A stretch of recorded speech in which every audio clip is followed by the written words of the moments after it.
ମହାଭାରତ ଭଳି ଗୋଟେ ବିଶ୍ୱଯୁଦ୍ଧ ଏଇ ଭାରତ ବର୍ଷର ମାଟିରେ ଧର୍ମକ୍ଷେତ୍ର ସ୍ୱରୂପୀ କୁରୁକ୍ଷେତ୍ରରେ ଯେଉଁ କ୍ଷେତ୍ରଟି ବର୍ତ୍ତମାନ ଆପଣଙ୍କର ହରିୟାଣା ପ୍ରଦେଶରେ ରହିଛି, ଦିଲ୍ଲୀ ଠାରୁ 120 କିଲୋମିଟର ବୋଧେ। ସେଇଠି ଯେତେବେଳେ ଅର୍ଜୁନଙ୍କୁ ଭଗବାନ କୃଷ୍ଣ ଅନେକ କଥା ବୁଝେଇଲେ। କାହିଁକି ବୁଝେଇଲେ? ସିଏ ଯୁଦ୍ଧ କରିବାକୁ ଆସିଥିଲେ, କିନ୍ତୁ ଆତ୍ମୀୟ ସ୍ୱଜନ ମାନଙ୍କୁ ଦେଖି ସେ ଯୁଦ୍ଧ କରିବାକୁ ଆଉ ଇଚ୍ଛା କଲେନି। ନିଜେ ବରଂ ମରିବେ, କାହାକୁ ମାରିବା ପାଇଁ ସେ ଇଚ୍ଛା କଲେନି। ତେଣୁ ସେ ଧନୁଟାକୁ ଥୋଇ ଦେଇ ମୁଣ୍ଡରେ ହାତ ଦେଇକି ବସିଲେ। ଏଇ ଯୋଉ ବିଷର୍ଣ୍ଣ ବଦନରେ ଅର୍ଜୁନଙ୍କର ମାନସିକତାକୁ ଭଗବାନ ଶ୍ରୀକୃଷ୍ଣ ଉପଲବ୍ଧି କଲେ। ତେଣୁ ସେ ଅନେକ ଶାସ୍ତ୍ରର ଉଦାହରଣ ଦେଇ ସେ ଅର୍ଜୁନଙ୍କୁ ବୁଝେଇବା ପାଇଁ ଚେଷ୍ଟା କଲେ।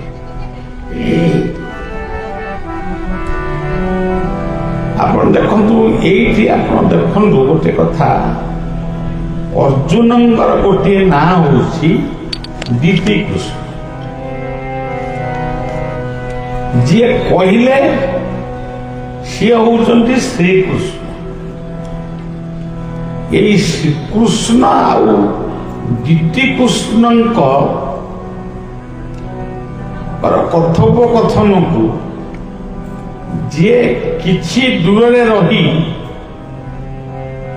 ତାଙ୍କର ଆଧ୍ୟାତ୍ମିକ ଶକ୍ତି ବଳରେ ସେ ତାକୁ ଶୁଣିଲେ ଏବଂ ଲେଖିଲେ, ତାଙ୍କ ନାଁ ବି କୃଷ୍ଣ। ତାଙ୍କ ନାଁ ହଉଛି ଦ୍ୱୈପାୟନ କୃଷ୍ଣ। କହିଲେ କୃଷ୍ଣ, ଶୁଣିଲେ କୃଷ୍ଣ, ଲେଖିଲେ ବି କୃଷ୍ଣ।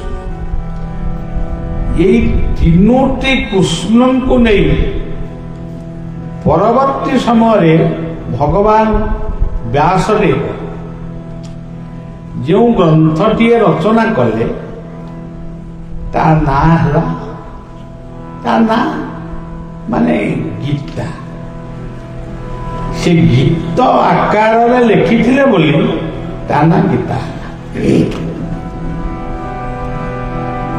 ତାକୁ ପୁଣି ଉପାଧି ଦେଲେ ଶ୍ରୀମଦ୍ ଭଗବତ ଗୀତା। ଆପଣମାନେ କେବେ ବି ଶୁଣି ନଥିବେ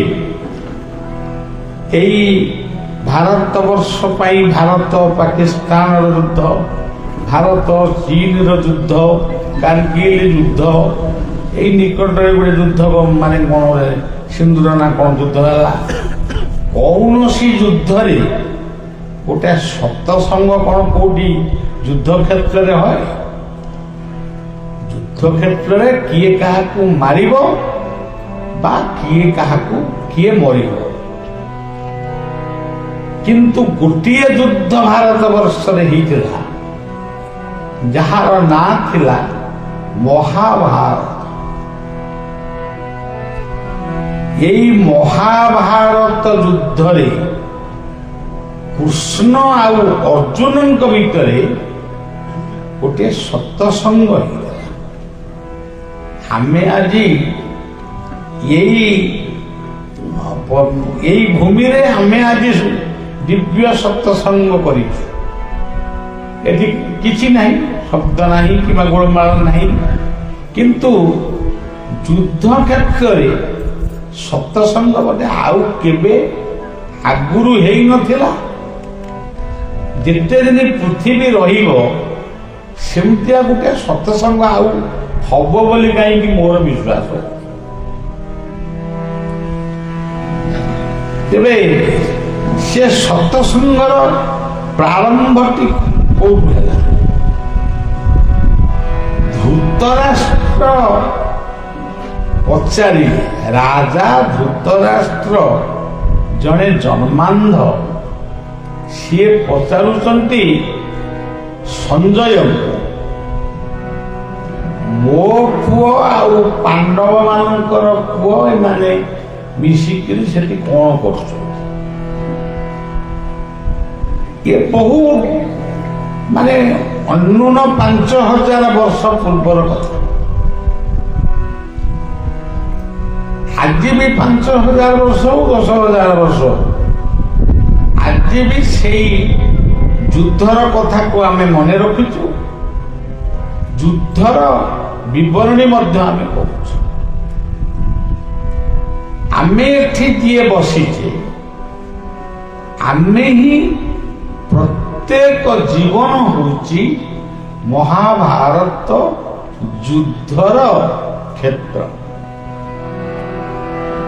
ଯେମିତି ଆପଣମାନେ କହୁଛନ୍ତି ଶ୍ରୀକ୍ଷେତ୍ର, ବିରଜା କ୍ଷେତ୍ର, ଏମିତି ଯେମିତି କ୍ଷେତ୍ରର ନାଁ ଆପଣମାନେ ଦେଇଛନ୍ତି, ସେମିତି ଜୀବନ ହେଉଛି, ପ୍ରତିଟି ଜୀବନ ହେଉଛି ଗୋଟିଏ କ୍ଷେତ୍ର। ସେ କ୍ଷେତ୍ର ଭିତରେ ମହାଭାରତ ଯୁଦ୍ଧ ସବୁବେଳେ ଚାଲିଛି।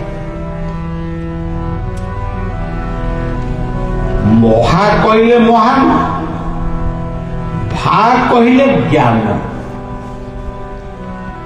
ମହାନ ଜ୍ଞାନର ଆଲୋଚନା ସିଏ ସବୁଦିନ ଚାଲିଛି। ମନେ କରନ୍ତୁ, ଆପଣ ଜଣେ କୃଷକ, ରାତି ପାଇଲେ କୋଉ ଜମିକି ଆପଣ ଯିବେ, କେମିତି ହଳ ବୁଲିବ, କେମିତି ଶସ୍ୟ ଉତ୍ପାଦନ ହବ, ସେ କଥା ଆପଣ ଚିନ୍ତା କରୁଛନ୍ତି। ଏଇ କାମଟା କଲେ ଭଲ ହବ କି ମନ୍ଦ ହବ, ଏଇ ଯୋଉ ଚିନ୍ତନ, ଏଇ ହଉଛି ମହାଭାରତ ଯୁଦ୍ଧର ଗୋଟିଏ ଅଂଶ। ଜଣେ ଡକ୍ଟର, ସେ ଚିକିତ୍ସା କରିବାକୁ ଯାଇଥିଲେ। କେଉଁ ଔଷଧ ଦେବେ, କେତେବେଳେ ଦେବେ, କୋଉ ଇଞ୍ଜେକ୍ସନ ଦେବେ, କେମିତି ଟ୍ରିଟମେଣ୍ଟ କରିବେ, ସେଇ ଯୋଉ ଭାବନା, ସିଏ ମଧ୍ୟ ଗୋଟିଏ ମହାଭାରତ। ଜଣେ ଶିକ୍ଷକ, ସେ ବିଦ୍ୟାଳୟକୁ ଯାଇଛନ୍ତି ପାଠ ପଢିବା ପାଇଁ। ତାଙ୍କର ପିଲାମାନଙ୍କୁ ବା ବିଦ୍ୟାର୍ଥୀମାନଙ୍କୁ କୋଉ ପ୍ରକାରରେ କହିଲେ ସେମାନେ ବୁଝିବେ, ମନେ ରଖିବେ ଏବଂ ପରୀକ୍ଷାରେ ପାସ୍ କରିବେ, ଏଇ ଯୋଉ ଗୋଟେ ଶିକ୍ଷକଙ୍କ ମନ ଭିତରେ ଯୋଉ ଚିନ୍ତା, ସେଇ ଚିନ୍ତାଟା ହଉଛି ମହାଭାରତ। ଆମେ ସବୁ କଥାକୁ ନେଇକିରି ଗୋଟେ କହିବା ସେ ଧର୍ମକ୍ଷେତ୍ର ସ୍ୱରୂପୀ କୁରୁକ୍ଷେତ୍ରରେ ଯୁଦ୍ଧ ହେଲା, ଆଉ ବର୍ତ୍ତମାନ ବା ଯୁଦ୍ଧ ଚାଲିଛି। ତେବେ ସଜ୍ଜନ, ଜଣେ ସୈନିକ, ସେ ଜଗିଛି ଦେଶର ସୀମାନ୍ତ, ସେ ସବୁଦିନେ ସେ ଯୁଦ୍ଧ କରୁଛି। ଶତ୍ରୁ ପକ୍ଷକୁ ସାମ୍ନା କରିବା ପାଇଁ ତାର ଯୋଉ ରଣକୌଶଳ ସେ ବ୍ୟବହାର ଚିନ୍ତନ କରୁଛି, ସେଇ ହଉଛି ମହାଭାରତ ଯୁଦ୍ଧ। ଏଇ ମହାଭାରତ ଯୁଦ୍ଧରେ ପ୍ରତ୍ୟେକ ଜୀବନ, ଏଇ ଜୀବନ ଭିତରେ ଦୁଇ ଜଣ ଅଛନ୍ତି, ଜଣେ ଧୃତରାଷ୍ଟ୍ର, ଜଣେ ସଞ୍ଜୟ। ଧୃତରାଷ୍ଟ୍ର କିଏ? ଜନ୍ମାନ୍ଧ। ଆପଣ ମାନେ ମାତୃ ଗର୍ଭରେ ଯେତେବେଳେ ଥିଲେ, କେମିତି ଥିଲେ ଯଦି ଆପଣଙ୍କୁ ପଚରାଯିବ, ଆପଣ କଣ କହିପାରିବେ? ସେଇଦିନ ଠାରୁ ଆଜି ପର୍ଯ୍ୟନ୍ତ ଆମକୁ ଯେତିକି ବୟସ ହେଲାଣି, ଆମେ ସମସ୍ତେ ଧୃତରାଷ୍ଟ୍ର। ଆସନ୍ତା କାଲି ଆମେ କ'ଣ କରିବୁ? ଧରନ୍ତୁ ଆମେ ଆସନ୍ତା କାଲି କଟକ ଯିବୁ ବୋଲି ଚିନ୍ତା କରିଛୁ, କିନ୍ତୁ ଏମିତି ଗୋଟେ ସମସ୍ୟା ପଇଲା ଆମେ କଟକ ନ ଯାଇ ମେଡିକାଲ। ଏହା କ'ଣ?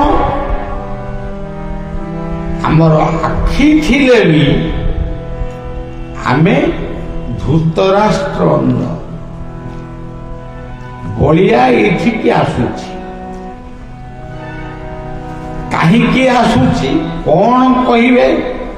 ଆମେ କ'ଣ ଶୁଣିବୁ? ବା ସେ ଦିବ୍ୟ ସତ୍ସଙ୍ଗଟା କେମିତି ହବ? ଏ କଥା କ'ଣ ଆପଣ କାଲିଠାରୁ ଜାଣିଥିଲେ? ନା ମୁଁ ଏଇ କଥା କହିବି ବୋଲି କାଲି କ'ଣ ଆପଣଙ୍କୁ କିଏ କହିଥିଲା? ମୁଁ ବି ଜାଣିନଥିଲି। ମୁଁ ବି ଧୃତରାଷ୍ଟ୍ର ରୂପରେ ଯେତେବେଳେ ବାହାରିଲି ଅଭିମନ୍ୟୁ ବାଲିଆରୁ, ମୁଁ ସେତେବେଳେ ମଧ୍ୟ ଧୃତରାଷ୍ଟ୍ର ଥିଲି। ମୁଁ କୁଆଖିଆରେ ପହଞ୍ଚିବି ଏତିକି କ'ଣ ଜାଣିଥାଏ। ସେଠି କ'ଣ କହିବି ସେଇ ହଉଛି ଧୃତରାଷ୍ଟ୍ରତ୍ୱର ପ୍ରବୃତ୍ତି। ଆମେ ସମସ୍ତେ ଅନ୍ଧ। ଆମେ ସବୁ କେତେ ପ୍ରକାର ଅନ୍ଧ ଆମର ଅଛନ୍ତି। କାମାନ୍ଧ, ଦେଖନ୍ତୁ କାମାନ୍ଧ ମାନେ ଆଜି କୋଉଠି ବଳାତ୍କାର କରୁଛନ୍ତି, କୋଉଠି ଦର୍ଶନ କରୁଛନ୍ତି, କୋଉଠି କାହାକୁ ତଳିଟିପି ମାରି ଦଉଛନ୍ତି। ଏମାନେ କିଏ? ଏମାନେ ହଉଛନ୍ତି ଏ ସମାଜର ଗୋଟେ ଗୋଟିଏ ଧୃତରାଷ୍ଟ୍ର କାମାନ୍ଧ। କାମ ଶକ୍ତିକୁ ଚରିତାର୍ଥ କରିବା ପାଇଁ ଏମାନେ ଏଇଭଳିଆ ଦୁଷ୍କର୍ମ କରୁଛନ୍ତି। ଆମେ ହଉଛୁ କ୍ରୋଧାନ୍ଧ। ଆମେ ହିଁ କ୍ରୋଧାନ୍ଧ। ଆମେ ସେ କ୍ରୋଧଟା ଆମରି ଭିତରେ ଅଛି। ଆମେ ବାଟରେ ଯାଉଛୁ, ଯଦି ଆମକୁ କିଏ ଗୋଟେ ଅଶ୍ଳୀଳ ଭାଷାରେ ଗୋଟେ ଧାଡ଼ି ବି ଗପ ଗାଳି ଦବ, ଆମେ କ'ଣ ତାକୁ ସହିକିରି ପଳେଇବା? ଦରକାର ପଡ଼ିଲେ ପୁଲିସ ଷ୍ଟେସନ ଠାରୁ ମାନେ କୋର୍ଟ କଚେରୀ ପର୍ଯ୍ୟନ୍ତ କଥା ଯିବ। କାହିଁକି ସେ ମତେ କହିଲା? ମାନହାନି ମକଦ୍ଦମା ବି କରିବେ। ତେଣୁ ଆମେ ହିଁ କ୍ରୋଧାନ୍ଧ, ଆମେ ହିଁ କାମାନ୍ଧ। ଆମେ ହଉଛୁ ଲୋଭୀ, ଲୋଭାନ୍ଧ। ଯେତେ ରୋଜଗାର କଲେ ବି ଆମେ ଆହୁରି ରୋଜଗାର କରିବା ପାଇଁ କେମିତି ମାନେ ଅନ୍ୟକୁ ଦୁଃଖ ଦେଇ ଯନ୍ତ୍ରଣା ଦେଇ ଆମେ ଅର୍ଥ ଉପାର୍ଜନ କରୁଛୁ। ସେ ଲୋକଟା ହଉଛି ମାନେ ସବୁଠାରୁ ବଡ଼ ଅନ୍ଧ। ଆଜି ଆପଣମାନେ ଜାଣୁଥିବେ, ଆମେ ଗୋଟେ କହୁଛୁ ବୋଲି ଆପଣ ଶୁଣିବେ, ଆପଣ କିଏ ଜାଣିନା। ଆଜି ଆପଣମାନେ ଟିଭି ପରଦାରେ ପତ୍ର ପତ୍ରିକାରେ ଜାଣୁଛନ୍ତି, ଗୋଟିଏ ଗୋଟିଏ ସରକାରୀ କର୍ମଚାରୀ ସେ ସରକାରଙ୍କ କାମରେ ଅଛନ୍ତି, 50,000, 60,000, ଲକ୍ଷେ ଦରମା ପାଉଛନ୍ତି। ତାଙ୍କର କ'ଣ ଦରକାର ପଡ଼ିଲା କୋଟି କୋଟି ଟଙ୍କା ଘର ଭିତରେ ରଖିଲେ, କିଲେ କି 2 କିଲେ ସୁନା ତାଙ୍କ ଘରୁ ବାହାରିଲା। ଆମର ମୁଣ୍ଡ ଗୁଞ୍ଜିବା ପାଇଁ ଗୋଟେ ଘର ଦରକାର। ଆମେ 1 ତାଲା କଲୁ କି 2 ତାଲା କଲୁ କି 3 ତାଲା କଲୁ, କ'ଣ ଦରକାର 10ଟା କି 15ଟା କୋଠା କରିବା। ତେଣୁ ଏଇମାନେ ହଉଛନ୍ତି ଆମ ସମାଜର ଅନ୍ଧ। ଭଗବାନ କୃଷ୍ଣ ଯୋଉ ଗୀତା କହିଛନ୍ତି, ସେ ଗୀତାରେ ଏଇ କଥା ସବୁ କହିଛନ୍ତି। ଦମ୍ଭୋ ଦର୍ପ ବିମାନସ୍ୟ କ୍ରୋଧ ଆରୁଷ୍ୟମେବ ଅଜ୍ଞାନଂ ଚାଭିଜାତସ୍ୟ ପାର୍ଥ ସମ୍ପଦଃ। ଆମେ ଯଦି କହିବା ସେ ସତ୍ୟ ଯୁଗରେ ହିରଣ୍ୟକଶ୍ୟପ ଅସୁର ଥିଲା, ତ୍ରେତୟା ଯୁଗରେ ରାବଣ ଅସୁର ଥିଲା, ଦ୍ୱାପର ଯୁଗରେ କଂସ ଅସୁର କାଳେ ଥିଲା ଇଏ କହୁଛନ୍ତି। ଆଉ କଳି ଯୁଗରେ ରାକ୍ଷା ଯୋଗ୍ୟ ଏଇ ଯୋଉ ଭାଗବତର ସେଇ କଥା কর্ম অধিক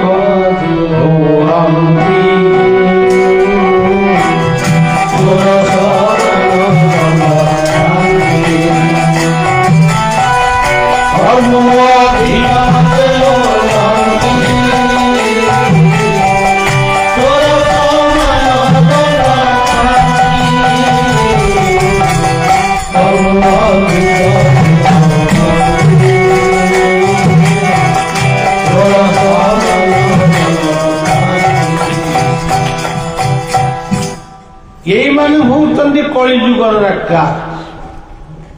এইମାନେ ପବିତ୍ର ସମାଜକୁ ଆଜି ନଷ୍ଟ କରୁଛନ୍ତି। ସେଇ ଭାଗବତରେ ସେ ମଧ୍ୟ କହିଲେ ଗୀତାର ଶ୍ଳୋକ ଯାହା କହିଛି ଭାଗବତର 11 ସ୍କନ୍ଧରେ ପ୍ରାୟ ସବୁ କଥା ଅଛି। ଭାଗବତ ଟିକେ କହିଲେ ସମସ୍ତେ ବୁଝିପାରିବେ। কর্ম করিব নানা মতে হরিব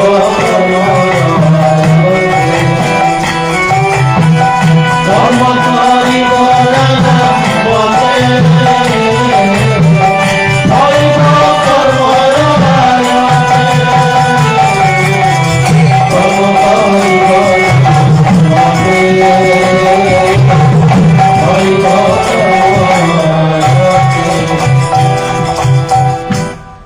কর্মକୁ କୁହାଯାଇଛି ଦେବତା।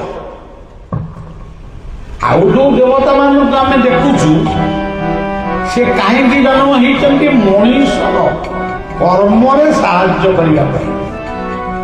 ସୂର୍ଯ୍ୟ ଆଲୋକ ଦଉଛନ୍ତି ସେ ଦେବତା। ଇନ୍ଦ୍ର ମେଘ ଦଉଛନ୍ତି ଆମେ ଇନ୍ଦ୍ରକୁ ଦେଖିନୁ। ମେଘ ଗୋଟିଏ ଦେବତା, ସାଗର ଗୋଟିଏ ଦେବତା, ବସୁଧା ଗୋଟିଏ ଦେବତା, ଚନ୍ଦ୍ରମା ଗୋଟିଏ ଦେବତା, ଏ ପବନ ଗୋଟିଏ ଦେବତା ଏବଂ ଆଉ ଗୋଟିଏ ଦେବତା ହଉଛନ୍ତି ମନୁଷ୍ୟ। ଇଏ ମନୁଷ୍ୟ ଯଦିଓ ପୂର୍ଣ୍ଣ ଦେବତା ନୁହେଁ କିନ୍ତୁ ଦେବତାର ଅଂଶ ତା ଭିତରେ ରହିଛି। ତାକୁ ଭାଗବତରେ କେମିତି କହୁଛନ୍ତି ও দেব কর্ম ভাবে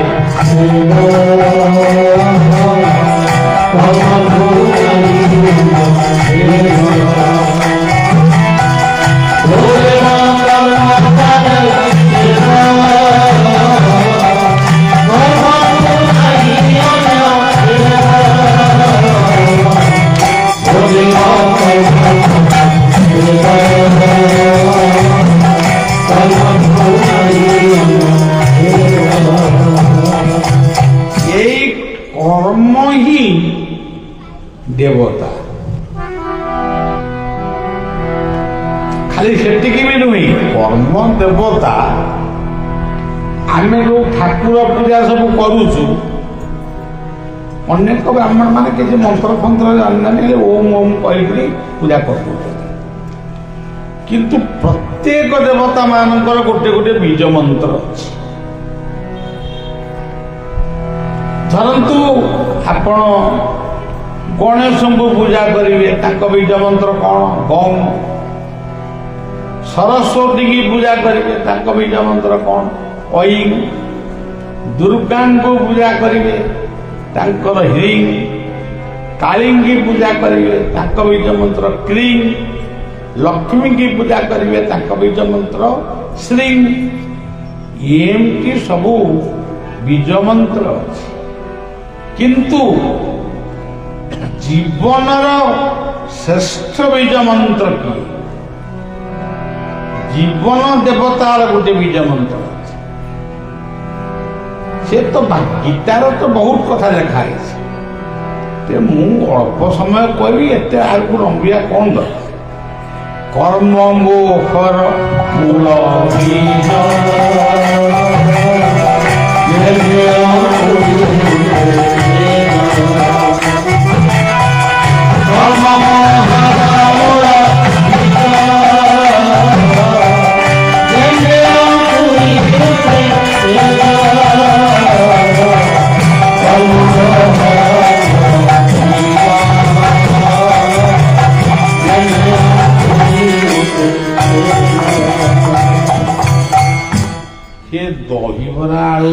ବିକ୍ରି କର କି ଚିନାବାଦାମ କର କି ତରଭୁଜ କର କି ଧାନ ବିରି ମୁଗ ବୁଣ, କିନ୍ତୁ କର୍ମ କରିବାକୁ ପଡେ। କ କହିଲେ ମସ୍ତକ, ଇଏ ମସ୍ତକ ଭିତରେ ଯୋଉ ଶକ୍ତି ଆପଣ ମାନଙ୍କୁ ପ୍ରଭୁ ଦେଇଛନ୍ତି, ଇଏ ଛୋଟିଆ ଶକ୍ତିର ଅଧିକାରୀ ଆପଣ ମାନେ ନୁହନ୍ତି। ଆପଣ ମାନଙ୍କ ଭିତରେ ଯଦି କ୍ଷୁଦ୍ର ବୁଦ୍ଧି ଥାନ୍ତା, କେବେ ବି ଆପଣ ଇଏ ଦିବ୍ୟ ସତ୍ସଙ୍ଗକୁ ଆସିନଥାନ୍ତେ। ଆପଣ କହିଥାନ୍ତେ କଣ ସେ ଦିବ୍ୟ ସତ୍ସଙ୍ଗରେ ଆମକୁ କଣ କିଛି ଭତ୍ତା ମିଳିବ? ଭତ୍ତା ମିଳିବନି, ଆଉ କଥା ଶୁଣିବାକୁ କାହିଁ ଯିବୁ? ତେଣୁ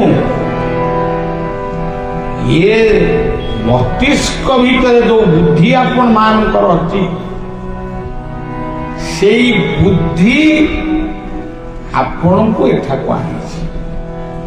ଚାଲ ଯିବା, ଆଜି ବସିବା, ଟିକେ ସତ୍ସଙ୍ଗ କରିବା। ବୁଦ୍ଧିକୁ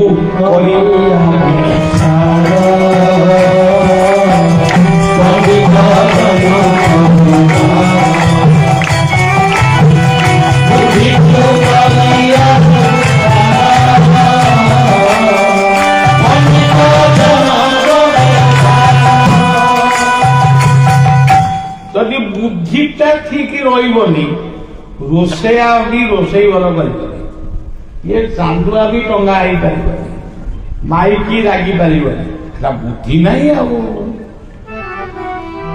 କିନ୍ତୁ ତିନୋଟି ରତ୍ନ ଆପଣ ମାନଙ୍କ ଭିତରେ ଅଛି, ପାଗଳ ଭିତରେ ନାହିଁ।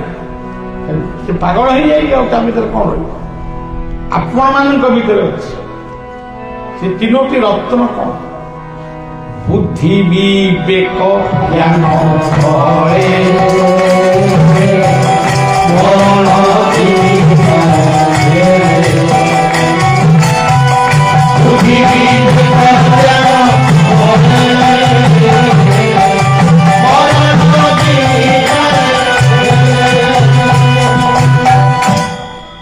ସଜ୍ଜନ ଗୋଟିଏ ଲୋକ ଥିଲା, ଗୋଟିଏ ଗାଉଁଲି ଲୋକ ଥିଲା।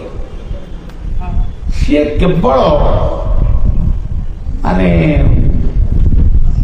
କର୍ମଫର୍ମ କିଛି କରେ ନା, ଯୋଉଠି ଯାହା ପାଏ ଟିକେ ଖାଇଦେଇ ତା ପିଲା ଛୁଆଙ୍କୁ ଦେଇଦେଇ ଭିକ ମାଗେ।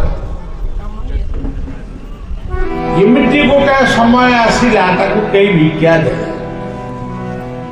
ଆରେ ତୁ ତ ଗୋଟେ ଦେଖିବା ପାଇଁ ଖୁବ୍ ସୁସ୍ଥ ସବଳ ମଣିଷଟିଏ, ତୁ କଣ ବୁଲିକିରି ଭିକ୍ଷା ମାଗୁଛୁ? ଆମେ ତତେ ଭିକ୍ଷା ଦବୁ। ଯେତେବେଳେ ତାକୁ କେହି ଭିକ୍ଷା ଦେଲେନି, ତା ମନ ଭିତରେ ଆସିଲା ଯେ ମୋ ଘର ପାଖରେ, ମୋ ଗାଁ ପାଖରେ ଯେଉଁ ନଦୀଟି ପ୍ରବାହିତ ହଉଛନ୍ତି, ସେ ନଦୀର ନାମ ହଉଛି ଗଙ୍ଗା। ଯେମିତି ଆପଣଙ୍କର ଏଠି ବୈତରଣୀ। ଗଙ୍ଗା ହଉଛନ୍ତି ଏଭଳି ଏକ ଦେବୀ, ଏଭଳି ଏକ ଶକ୍ତି। ଆପଣ ପୃଥିବୀର ସବୁ ନଦୀର ପାଣି ଗୋଟେ ଗୋଟେ କାଚ ବୋତଲରେ ରଖିବେ, ସେ ବର୍ଷକ ଯାକ ଭିତରେ ସେ ସବୁ ପଚିକିରି ଗନ୍ଧେଇବ। କିନ୍ତୁ ଗଙ୍ଗା ଜଳକୁ ଯଦି 5 ବର୍ଷ ବି ଘରେ ରଖନ୍ତି, ସିଏ ପଚିବ ନାହିଁ କି ଦୁର୍ଗନ୍ଧ ହବ ନାହିଁ। ତେଣୁ ଆମ ସାଧୁ ସନ୍ଥ ଋଷି ମାନେ, ଆମର ପୂର୍ବାଚାର୍ଯ୍ୟ ମାନେ ଗଙ୍ଗାକୁ ପ୍ରାଧାନ୍ୟ ଦେଇଛନ୍ତି ସେଇଥିପାଇଁ। କିନ୍ତୁ ଆମେ ଯେହେତୁ ପ୍ରାଧାନ୍ୟ ଦେଲୁ ଗଙ୍ଗାକୁ, ଆଉ ଗୋଟେ ଦଳ ବାହାରିଲେ, ଏ ପ୍ରକାର କଥା ମୁଁ କହୁଛି, ଏ କାଲି ପଡ଼ିଲ କି କଣ ହବ, ସେମାନେ ସବୁ ଡଙ୍ଗାରେ, ଆମେ ବି ଗଙ୍ଗା ନଦୀରେ ଡଙ୍ଗାରେ ବସିକି ଖେଳୁ, ସେ ବି ଖେଳିବାକୁ ଗଲେ, ବିରିୟାନୀ ଆଣିକିରି ଖାଇଲେ। ସେଇଠୁ ବିରିୟାନୀ ଭିତରେ ଯୋଉ ଛେଳି କୁକୁଡ଼ା ନୁହେଁ, ସେ ଯୋଉ ଗୋମାତା ତାଙ୍କରି ମାଂସ ଗୁଡ଼ିକ ସବୁ ହେଇଛି, ତାକୁ ସବୁ ଗଙ୍ଗାକୁ ପକାଇଲେ। ଯିଏ ପଚାରିଲା କଣ ପାଣିକି ତ ଫୋପାଡ଼ିଲୁ, ଆଉ ଆମ ଦୋଷଟା କୋଉଠି? ତାଙ୍କରି ଭିତରେ ଜଣେ ସେଇ ଜାତିର ଲୋକ, ସିଏ ଗଙ୍ଗା କଣ ଚିହ୍ନିଛି, ଭାରତ କଣ ଚିହ୍ନିଛି, ସିଏ ସମସ୍ତଙ୍କୁ ଜାଣିଛି। ସେଇ ସରକାରଙ୍କୁ ଜଣେଇଲା ଏମାନଙ୍କୁ ଅତି ଶୀଘ୍ର ବନ୍ଦୀ କର। ଏଇମାନଙ୍କ ପାଇଁ ଆମେ ସମସ୍ତେ ବର୍ତ୍ତମାନ ବଦନାମୀ ହେଉଛୁ। ସଦ୍ୟ ପାତକ ସହନ୍ତ୍ରୀ, ସଦ୍ୟ ଦୁଃଖ ବିନାଶିନୀ, ସୁଖଦା ମୋକ୍ଷଦା ଗଙ୍ଗା ଗାଙ୍ଗେଇବ ପରମ। ଆପଣ ଘରେ ଥାଆନ୍ତୁ, ପୁଷ୍କରିଣୀରେ ଗାଧାନ୍ତୁ, କି ଘରେ ଯୋଉ ପାଣି କଳ ଅଛି ସେଥିରେ ଗାଧାନ୍ତୁ। ସ୍ନାନ କଲାବେଳେ ଗଙ୍ଗା ବୋଲି ସ୍ମରଣ କରି ଗଙ୍ଗାଙ୍କୁ ପ୍ରଣାମ ଜଣାଇ ଆପଣ ସ୍ନାନ କରନ୍ତୁ। ତାହେଲେ ଯାଇକିରି ଆପଣଙ୍କର ଅପରାଧ ଖଣ୍ଡନ ହେବ। ଆଉ ଏମିତି ଆପଣ ଭାବେ ନା ଏଗୁଡ଼ା କ'ଣ ହବ, ସାବୁନ ଆଣ ଆଉ ସବୁ କ'ଣ ସବୁ, ମୁଁ ତ କେବେ ନଗାଏନି, ମୁଁ କହି ତା ନାଁ ସବୁ କହିପାରିବି।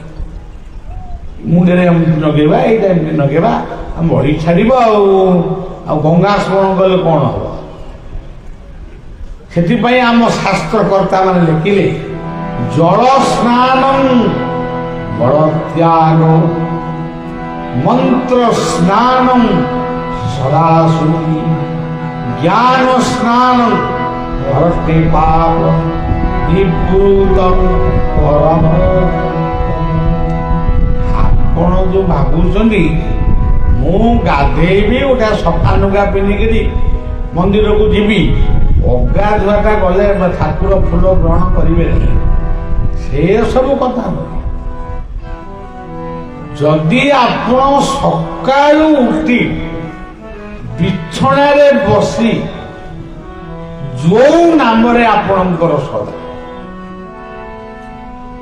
ଆପଣ ଯୋଉ ନାମକୁ ଭଲ ପାଉଛନ୍ତି ସେଇ ନାମକୁ ଯଦି ସ୍ମରଣ କରିବେ ଏବଂ ଆପଣ ଚିନ୍ତା କରିବେ ମୁଁ ଯେଉଁ ନାମକୁ ସ୍ମରଣ କରୁଛି ସେଇ ନାମର ମୂର୍ତ୍ତି ମୋ ହୃଦୟରେ ଅଛି, ଇଏ ହୃଦୟ ସିଂହାସନର ସେ ଅଧିକାରୀ। ଆପଣ ବିଛଣାରୁ ଉଠି ହୃଦୟକୁ ଟିକେ ଚିନ୍ତା କରି ଗୋଟାଏ ମିନିଟ ବି ଦରକାର, କେବଳ ନାରାୟଣ କହନ୍ତୁ କି ବାସୁଦେବ କହନ୍ତୁ କି କଣ କହନ୍ତୁ, ସେତିକି ମଧ୍ୟ ଯଥେଷ୍ଟ। ଏସବୁ କଥା ଭାଗବତରେ ଲେଖା ହେଇଛି। ସୂର୍ଯ୍ୟଙ୍କୁ ନମସ୍କାର କରିବ, ଅଗ୍ନିକୁ ନମସ୍କାର କରିବ, ପାଣିକୁ ନମସ୍କାର କରିବ, ହୃଦୟକୁ ଚିନ୍ତନ କରିବ। କେମିତି ଲେଖା ହେଇଛି ନା କହିଲେ ହବ। ସୂର୍ଯ୍ୟ ନଳେ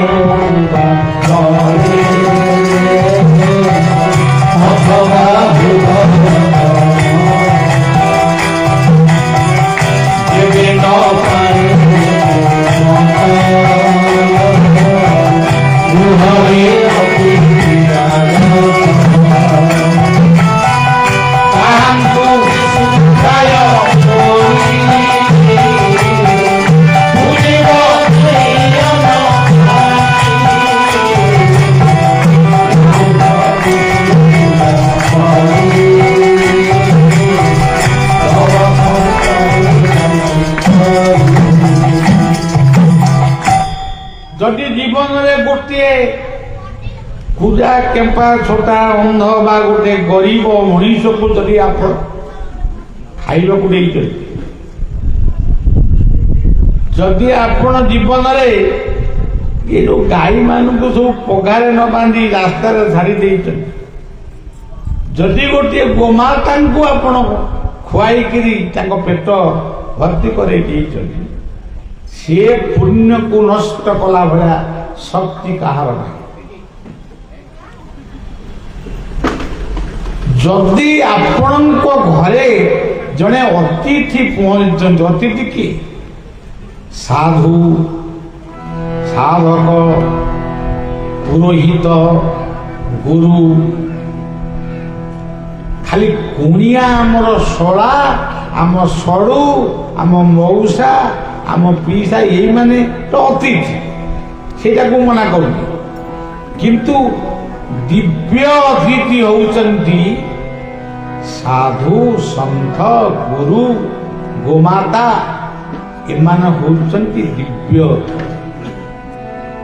ଯଦି ଏମାନଙ୍କୁ ଆପଣ ଖୁସି କରିଛନ୍ତି, ତାଙ୍କ ପାଟିରୁ ଯୋଉ ଆଶୀର୍ବାଦ ମାନେ ବାହାରିଛି, ସିଏ ନିଶ୍ଚିତ ଆପଣଙ୍କ ଜୀବନକୁ, ନିଶ୍ଚିତ, ଅନିଶ୍ଚିତ ନୁହେଁ, ତାହା ନିଶ୍ଚିତ ଭାବରେ ଆପଣଙ୍କ ଜୀବନକୁ ସୁଫଳ ଦେବ।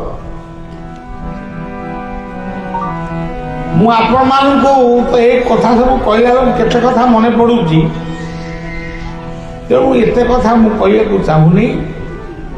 ତେବେ ସୂର୍ଯ୍ୟଙ୍କୁ ନମସ୍କାର କରନ୍ତୁ।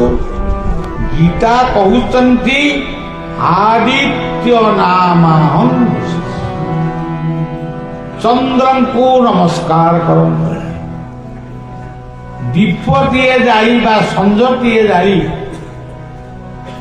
ଆମ ଇଷ୍ଟଙ୍କୁ ଆମେ ଟିକେ ବନ୍ଦାପନା ବା ପୂଜା ଟିକେ କରିବା। ସୂର୍ଯ୍ୟ, ଅନଳ, ଜଳ, ପାଣି ଟିକେ ବ୍ୟବହାର କରିବା, ଗଙ୍ଗାଙ୍କୁ ସ୍ମରଣ କରିବା।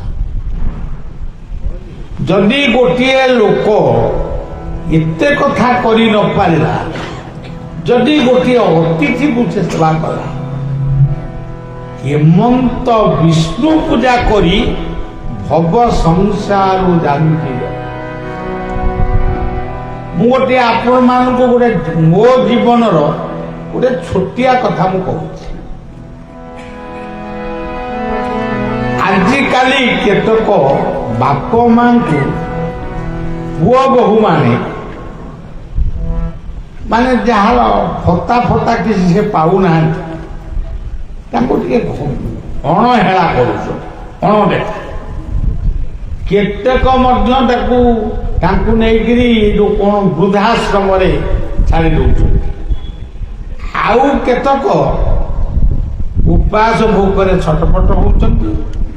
ଦୟାକରି କିଏ କେତେବେଳେ ଟିକେ ମୁଢିଟା କି ଚୁଡ଼ାଟା ଦେଲା, ସେଇଆକୁ ଖାଇକିରି କରମ ଆଦରି ରହିଛନ୍ତି।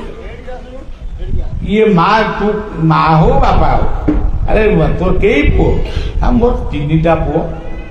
ଇଏ ତୋର 3ଟା ପୁଅ, ତତେ ମାନେ ତୁ ସକାଳୁ ପହରୁ ଏପର୍ଯ୍ୟନ୍ତ ଖାଇନୁ ନା? ଯେତେବେଳେ ଦୟାକରି ଦେବେ। ଏଇଟା ହଉଛି, ମୁଁ ଆପଣମାନଙ୍କୁ ଗପ ବା ଉଦାହରଣ କହୁନି, ଇଏ ହଉଛି ଜୀବନର ଗୋଟେ ଅନୁଭୂତି।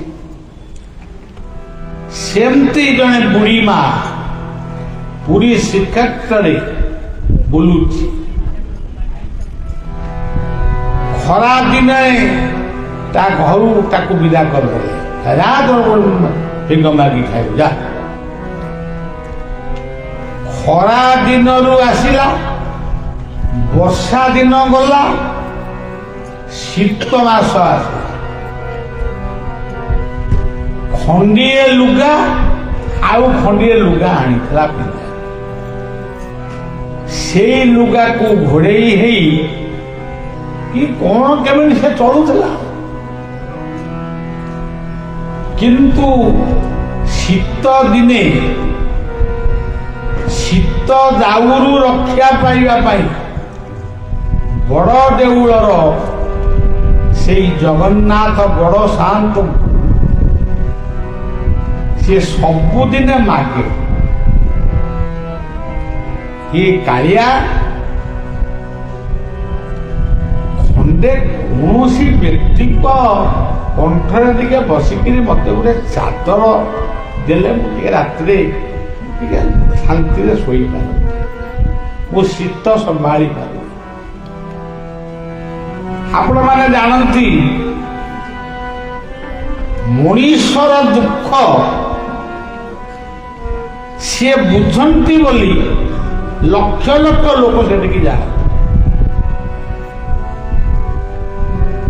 ଆଉ କେତେକ ଲୋକ ଅଛନ୍ତି ତାଙ୍କ ମନ୍ଦିର ଉପରେ ଡ୍ରୋନ୍ ଉଡ଼ାନ୍ତି, ଫଟୋ ଉଠାନ୍ତି, ମାନେ ତାକୁ କେତେବେଳେ ସୁବିଧା ପାଇଲେ ଧ୍ୱଂସ କରିବେ।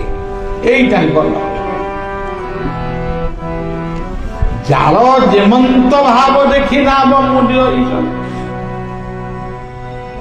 ସଜ୍ଜନ ସେ ଜଗନ୍ନାଥଙ୍କୁ ମାଗୁଛି, ମନେ ମନେ ମାଗୁଛି, କେହି ରହୁନାହାନ୍ତି। ଇଏ ସେବକ ଗୋଟେ ଦିନ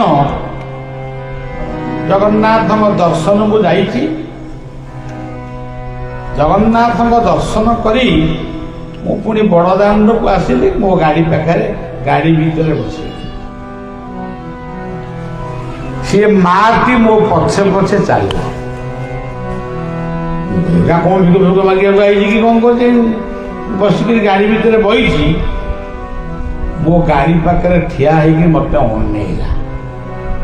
ଇଏ କଣ ମତେ ଅନଉଛି, କଣ ପଇସା ପତ୍ର ମାଗୁଛି ନା କଣ? ମୁଁ ଯେତେବେଳେ ପଚାରିଲି, ମା ତୁ କଣ ମାଗୁଛୁ, କଣ ପାଇଁ ଏଠିକି ଆଇଛୁ, ଏଠି କାହିଁ ଠିଆ ହେଇଛୁ? ତ ବଡ଼ ଦେଉଳରେ କାଳିଆକୁ ଦେଖୁଥିଲୁ, ଏଠି କାହିଁ ଠିଆ ହେଇଛୁ? ଏତିକି କହୁ କହୁ ତା ଆଖିରୁ ଲୁହ ଧାର ଧାର। ମୋ ମନଟା ଟିକେ ତରଳିଗଲା। ମୁଁ କହିଲି, ମା ତୁ କାହିଁକି କାନ୍ଦୁଛୁ, ସେ କଥା ଟିକେ କହ। ମୁଁ ଯଦି ମୋ ଦ୍ୱାରା ଯଦି କିଛି ସମାଧାନ ହେଇପାରିବ ମୁଁ ନିଶ୍ଚୟ କହିବି। ସିଏ ତାର ଇତିହାସ କହିଲା। ମୁଁ ଖରା ଦିନୁ ଆଇଲେ ମୋର ଗାଁ ଅମୁକ ଜାଗାରେ, ଆଉ ଖରା ଦିନଟାକୁ କଟେଇ ଦେଲି, ବର୍ଷା ଦିନଟା ବି କଷ୍ଟେ ମଷ୍ଟେ ଚାଲିଗଲା। ଏ ଶୀତଟା ଆସିଲାଣି, ମୁଁ ଆଉ ରାତିରେ ଶୋଇପାରିନି। ଖଣ୍ଡିଏ ଲୁଗାକୁ ଧୋଇବି, ଖଣ୍ଡିଏ ଲୁଗା ପିନ୍ଧିବି, ଏଇ ହଉଛି ମୋର। ମୁଁ ଆଉ କାହାକୁ ମାଗିବି? କିଏ ମୋ ଦୁଃଖ ଶୁଣିବ? ମୁଁ ଜଗନ୍ନାଥଙ୍କୁ ଯାଇ ମାଗେ। କାହାରି କଣ୍ଠରେ ବିଜେ ହେଇ ମତେ ଗୋଟେ କମ୍ବଳ କି ଚାଦର ଖଣ୍ଡେ ଦିଅ। ମୁଁ ତା କଥାକୁ ଶୁଣୁଥାଏ। ସେତେବେଳକୁ ମୋ ଆଖିରେ ବି ଲୁହ ଆସିଲା। ଇଏ ସମାଜ,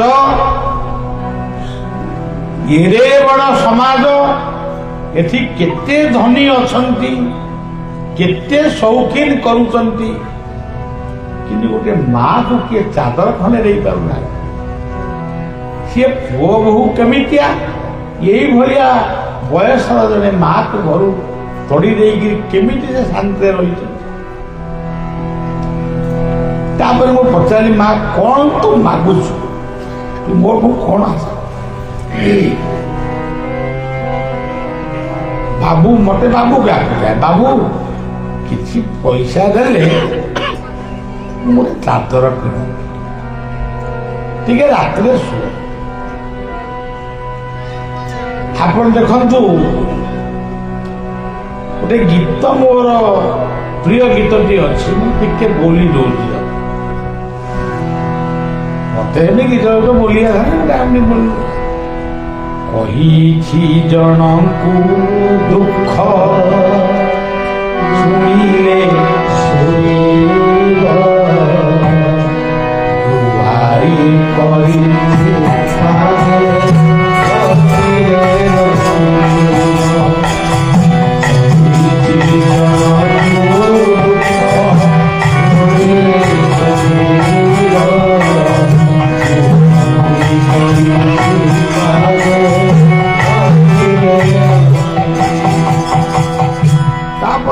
ହଉଛି ପ୍ରତିଜ୍ଞା କରି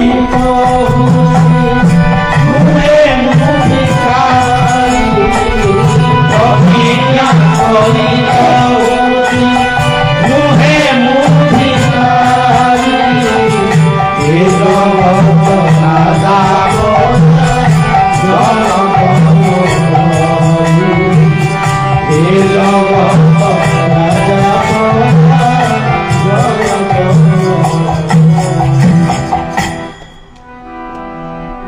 ସଜ୍ଜନ ଏଇ ଯୋଉ କଥା ଇଏ କଥାଟା ମୁଁ ସବୁ ଜାଗାରେ କହେ। ବଳିଆ ଭିକାରୀ ମତେ ଯିଏ ଭିକାରୀ ବୋଲି କହିବ ମୁଁ ତା ଦୁଆର ମୁଁ ଭିକ ମାଗିଛି ଜଣଙ୍କ ପାଖରେ। ମୋ ଦୁଃଖ ସୁଖର ସାଥୀ ସେଇ ମୋର ଗୁରୁ ମୋର ଗୋବିନ୍ଦ। এই হচ্ছেন ମୋ ଜୀବନର ଶ୍ରେଷ୍ଠ ବନ୍ଧୁ। ଠାକୁର ଅଭିରାମ ଗୋଟେ ସୁନ୍ଦର ଗୀତ ଲେଖିଛନ୍ତି, ଜଗତେ ଯେ ବନ୍ଧୁ ଦେବାନେ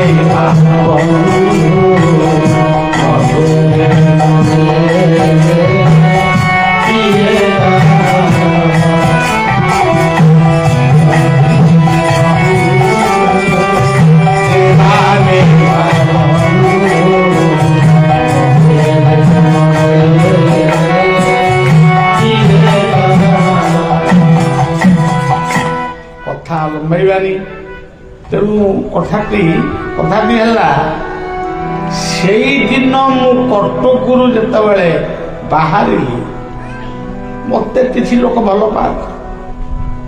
ସେ କହନ୍ତି ଆମ ବାବା ବଳିଆ ହଉଛନ୍ତି ଗୁରୁ। ମୁଁ ଗୁରୁ ହେଇନି, ଲୋକ ସେଟା କହୁଛନ୍ତି ଆମେ ବାବା ଆମର ଗୁରୁ, ଆଉ ମନା କଣ କରିବି ତାଙ୍କୁ। ସେଇଦିନ ଗୋଟେ ମୂଲ୍ୟବାନ ଚାଦର, ଦେଖନ୍ତୁ ଭଗବାନ କେମିତି ସାହାଯ୍ୟ। ଭଗବାନ କିଏ ସେ କଥାଟି ଆରମ୍ଭ କରିଥିଲି ତାକୁ ଶେଷ କରି କଥାଟା କର ବିଶ୍ରାମ ଦେବା।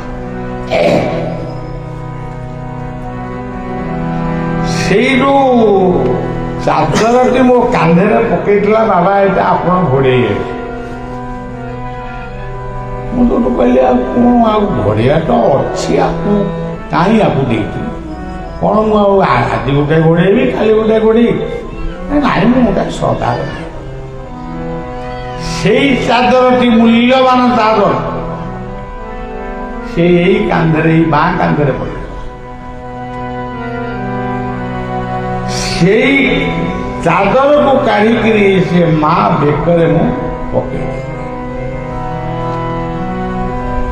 ଆପଣମାନେ ତ ସେ ଦୃଶ୍ୟ ଦେଖି ନାହାନ୍ତି, ଆଜି ବି ମୋର ସେ ଦୃଶ୍ୟଟା ଆଖିରେ ଲାଗୁଛି।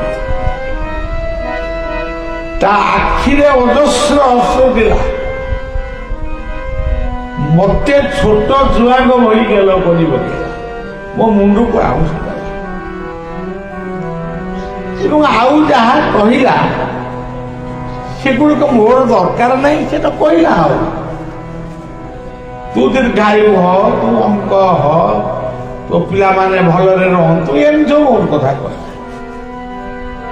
କିନ୍ତୁ ଜୀବନରେ ମୁଁ ବହୁ ଭାରତବର୍ଷର ବହୁ ପ୍ରଦେଶକୁ ଯାଇଛି, ବହୁ ବିଜ୍ଞ ଲୋକମାନଙ୍କ ସହିତ ମିଶିଛି, ବହୁ ଆଶୀର୍ବାଦ ପାଇଛି। କିନ୍ତୁ ସେଦିନର କାଳିଆ କ୍ଷେତ୍ରରେ ସେଇ ବୁଢୀ ମା ଯୋଉ ଆଶୀର୍ବାଦ ଦେଇଥିଲା, ସେ ଆଶୀର୍ବାଦ ସହିତ କାହାକୁ ତୁଳନା କରାଯାଇ ପାରିବ ନାହିଁ। ଠିକ ସେମିତି ଇଏ ଲୋକଟି କାମ ନ କରି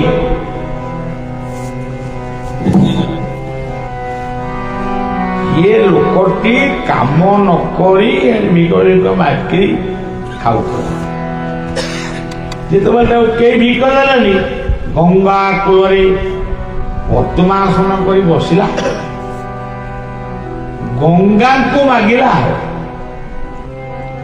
ହେ ମା ଗଙ୍ଗା, ମତେ ଟିକେ କିଛି ଦିଅ, ମୋ ପିଲା ଗୁଡାକ ଟିକେ ବଞ୍ଚିଯାଆନ୍ତୁ, ମୁଁ ବି ବଞ୍ଚିଯାଏ। ଗଙ୍ଗା ଆବିର୍ଭାବ ହେଲେ ଦେବୀଙ୍କ ରୂପରେ। ଆପଣମାନେ ଶୁଣିଛନ୍ତି, ନିଶ୍ଚୟ ଶୁଣିଥିବେ, ଭୀଷ୍ମଙ୍କର ମା କିଏ ନା ଗଙ୍ଗା। ଏ କଥାଟା ଆପଣମାନେ ଜାଣିଛନ୍ତି। କୋଉ ଗଙ୍ଗା? ଏଇ ଯୋଉ ଗଙ୍ଗା ନଦୀ, ଗଙ୍ଗା ତୀର୍ଥ ହିମାଳୟରୁ ମାନେ ବେଙ୍ଗଲ ପର୍ଯ୍ୟନ୍ତ ଗଡ଼ି ଆସିଛି, ଗଙ୍ଗା ସାଗର ପର୍ଯ୍ୟନ୍ତ। ତାଙ୍କରି ପୁତ୍ର ହଉଛନ୍ତି ପିତାମହ ଭୀଷ୍ମ। ଦେଖା ହେଇଛି ପୁରାଣରେ, ଆଉ ଆମେ କଣ ମିଛ କହୁ। ସିଏ ହଉଛି ବାହ୍ୟ ତୀର୍ଥ। କିନ୍ତୁ ଆଉ ଗୋଟିଏ ଗଙ୍ଗା, ସେ କୋଉ ଗଙ୍ଗା? ଜ୍ଞାନ ଗଙ୍ଗା, ଭକ୍ତି ଗଙ୍ଗା, ପ୍ରେମ ଗଙ୍ଗା, ମନ ସୁମନ ଗଙ୍ଗା, ଯାହାକୁ ଆମର ପିଲାମାନେ ବୋଲନ୍ତି, ଏଇ ମନ ବୃନ୍ଦାବନ, ଏଇ ମନ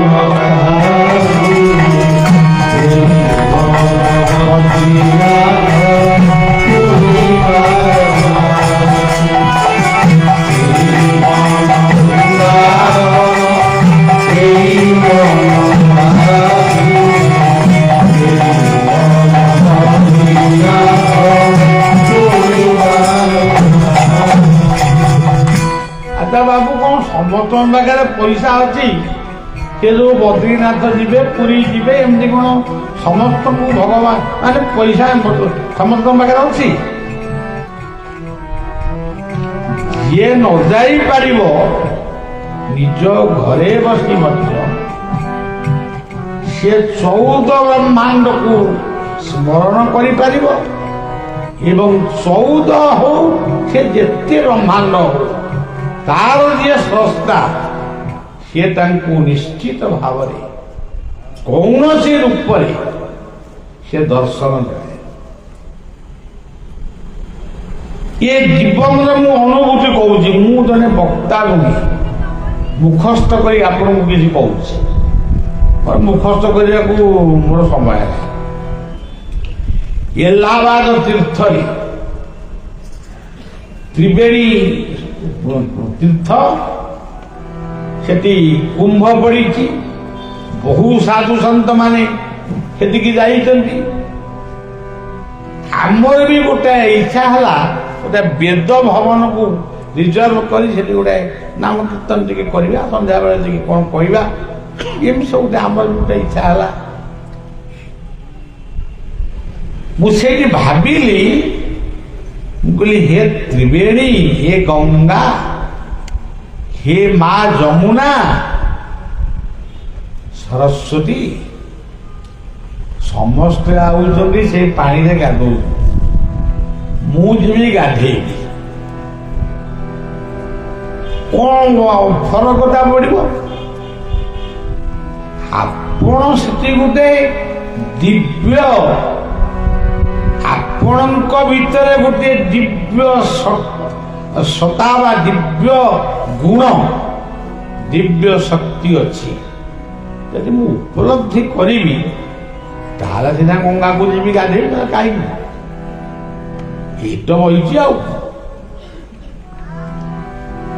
गंगा जमुना को समस्ते देखती, से पंडा को जब पचार सरस्वती कौटी, सी मोटामोटी बुझे हंत माने कौन तारी भीतर काले बहुत एगुड़ाक बाहुल्य कथा। एगुड़ा गंगा बहिले, जमुना बहिले, आउ सरस्वती कौन डर माइला होया एमती भाभी भाभी 2-3 दिन गत हो गला। 2 जन बाबाजी माताजी, बाबाजी रूप अच्छा, माताजी रूप जड़े, बाबाजी रूप जड़े। कारण आपण मैंने जानती, विष्णु माया को सत्य बुद्धि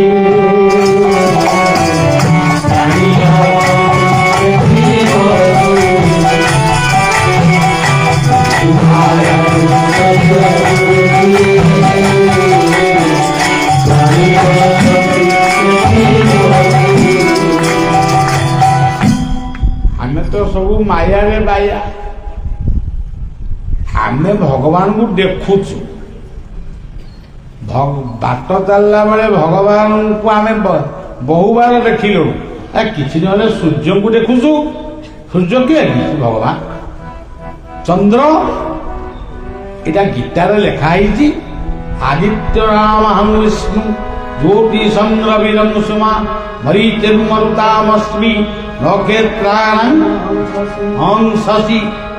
ଆଉ ଆମେ ସବୁବେଳେ ଦେଖୁଛୁ, ସବୁବେଳେ ଦେଖୁଛୁ ବୋଲି ଆମେ ତାକୁ ଆଉ ଶସ୍ତା ଭାବି ପାରୁନୁ।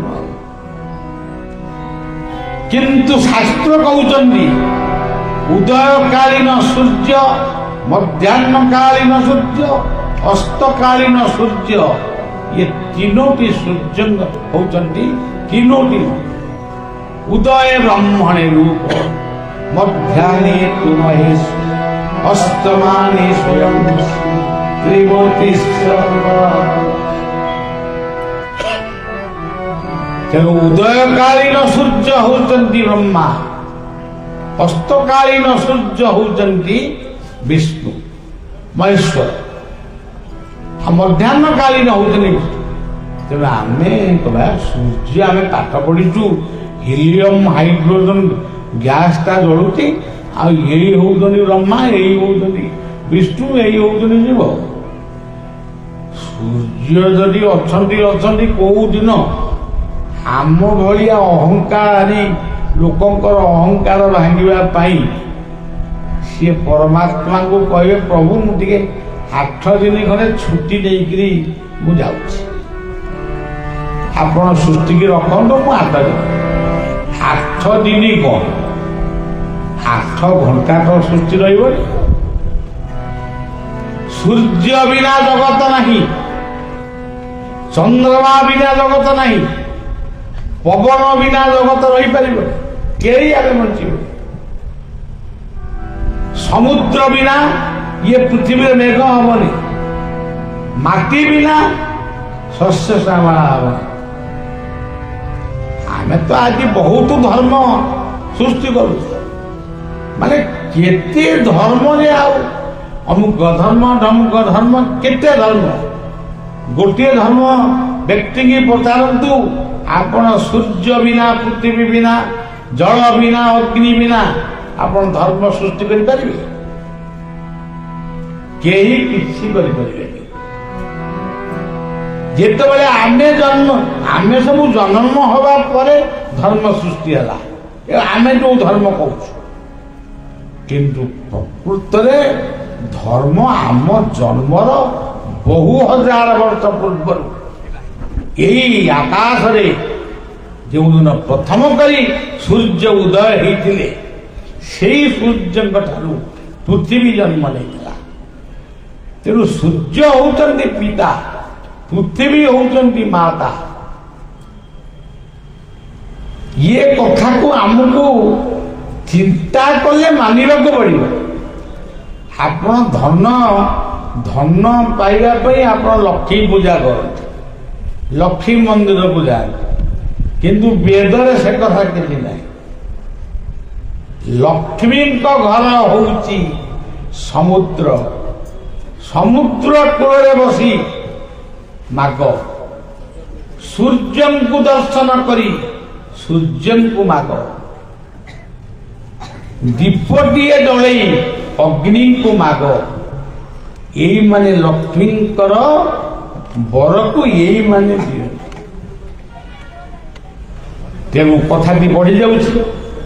ତେବେ କଥାଟି ହେଲା, ଗଙ୍ଗା କୂଳରେ ଯେତେବେଳେ ବସିକିରି ସେ ଗଙ୍ଗାଙ୍କୁ ଡାକିଲା, ଗଙ୍ଗା ଆବିର୍ଭାବ ହେଲେ, କହିଲେ ପୁଅ କାହିଁକି ଡାକିଲି ମତେ?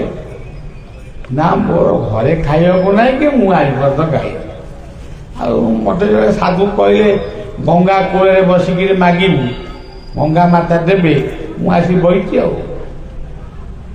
ଆଚ୍ଛା ହଉ ନେ, ଇଏ ହାଣ୍ଡିଟାକୁ ନେଇଯା, ଇଏ ହାଣ୍ଡିରେ ଯାହା ଅଛି ଘରେ ସବୁ ବାଟି ବୁଟି ଖାଇବ।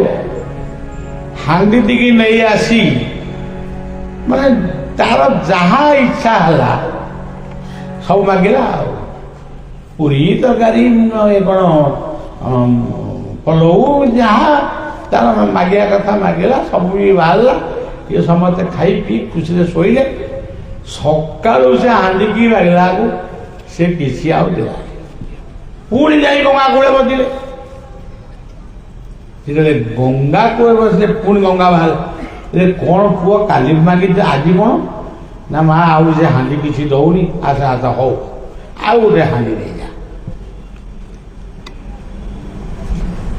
ଏ ହାଣ୍ଡିରେ ସବୁ କଥା ମିଳିବନି, କିଛି କଥା ମିଳିବ। ଯାଉ ସେ ହାଣ୍ଡିକି ନେଇ ଘରେ ଥୋଇଦେଲା। ସମସ୍ତେ ବସିଗଲେ। ଭାତ ଡାଲି ତରକାରୀ ଟିକେ ମାଗିଦେଲେ, ଖାଇଦେଲେ। ଭାତ ଡାଲି ତରକାରୀ ତ ମିଳିଲାନି, ଆଉ କଣ? ସଜ୍ଜନ ପୁଣି ତା ପରଦିନ ଯାଇ ଯେତେବେଳେ ଗଙ୍ଗାଙ୍କୁ ମାଗିଲା, ଗଙ୍ଗା ଆବିର୍ଭାବ ହେଲେ, କହିଲେ ଆଜି ଗୋଟିଏ ହାଣ୍ଡି ରହୁଛି, ଆଉ କାଲିକି ଆସିବ। ଏଇ ହାଣ୍ଡିରେ ଯାହା ବାହାରିବ ସେଇ ହାଣ୍ଡି ତତେ ବତେଇବ ତୁ କଣ କରିବୁ। ହାଣ୍ଡିକି ଘରେ ରଖି ଯେତେବେଳେ ମାଗିଲା, ଖାଲି ଚୈତନ ଚଟକଣା ବିଧା ଏଇଗୁଡାକ ଖାଲି ବାହାରିଲା। ତାକୁ ଇଲୋ ଗୋପାଲୋ ମାଲୋ କହିକିରି ସେ ହାଣ୍ଡିକି ନେଇ ଗଙ୍ଗାରେ ଫୋପାଡ଼ି ଦେଲା। ମା ତୁ ମୋତେ ଠକିଲୁ। ମା ଆବିର୍ଭାବ ମାତୃହୃଦୟ କିଏ ବା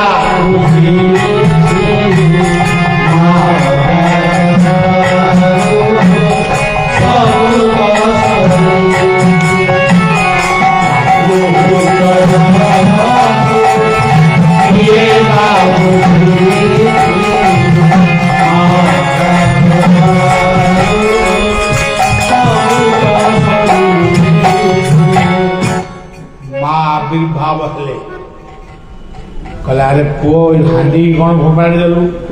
ନା ମା ତା ଦେହରେ ଖାଲି ମୋ ଗାଲ ଫାଲ ସବୁ ଦରଜ ହେଇଗଲାଣି, ଏତେ ମାଡ଼। ତୁ ଇଏ ମାଡ଼ ମତେ କାହିଁକି ଦେଲୁ? ଗଙ୍ଗା କହିଲେ ତୋର ଜମି କେତେ ଗାଁରେ ଅଛି? ନା 2.5 ଏକର ଅଛି। 2.5 ଏକର ଜମି ତୋର ଅଛି। ଗଙ୍ଗା କୂଳର ଜମି ହଉଛି ଉର୍ବର ମୃତ୍ତିକା। ତୁ ଯଦି ଗୋଟେ ଭଲ କୃଷକ ହେଇପାରିବୁ, ତୋ ପରିବାରକୁ ଚଳେଇ ଆଉ 5-10ଟା ପରିବାରକୁ ଚଳେଇ। କିନ୍ତୁ ତୁ ଭିକ ମାଗିବା ପାଇଁ ତୋର ଅଭ୍ୟାସରେ ତୁ ପକଉଛୁ। ଯା ଆଜିଠାରୁ ତୁ କର୍ମ କରିବୁ। କର୍ମେ ସେଇଟା ଭାଗବତରେ ତାକୁ କହିଛନ୍ତି, କର୍ମେ ଈଶ୍ୱର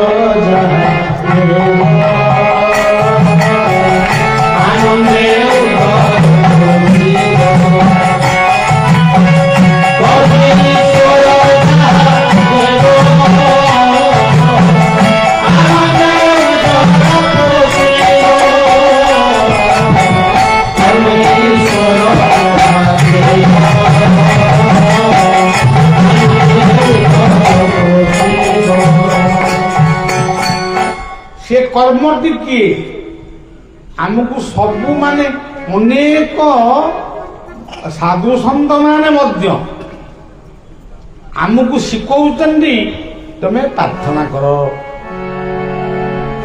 प्रार्थना गोटे घंटाए घंटे करिया। आम पाखक आस, आमको प्रणामी दियो। एमती पूजा कर। एम तो 2-3 घंटा चली जाऊ केही कहू नाहंती तुम्हें काहींकी जन्म हेच। कर्म करिबा पाई तुमको आखि कान नाक पाटी हाथ गोड़ सब दिया। तुम कर्म न करी कौन खाली मागुच। जेतिकी समय बहुत फटो रखी बहुत फूल छिंडे पूजा करी मागुच, सेतिकी समय जदि तुम कर्मरे मन रह ताहले तमे मोर कृपा पाइब। कर्म होउचंती भगवान। भ कहले पृथ्वी, भ कहले भक्ति। भक्तिर अर्थ कौन? सेवा। सेवा करो, सेवा करो।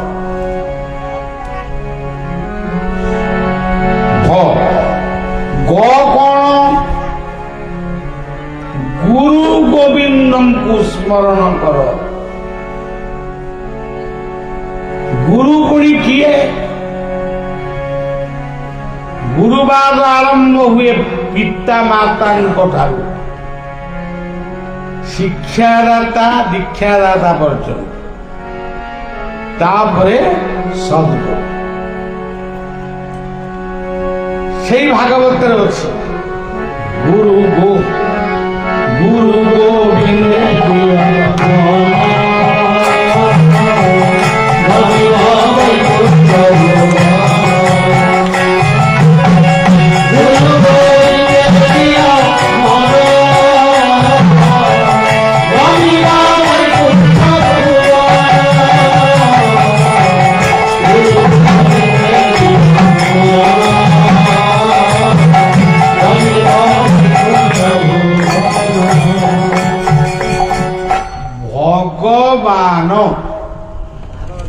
बा कहले धोरे बाई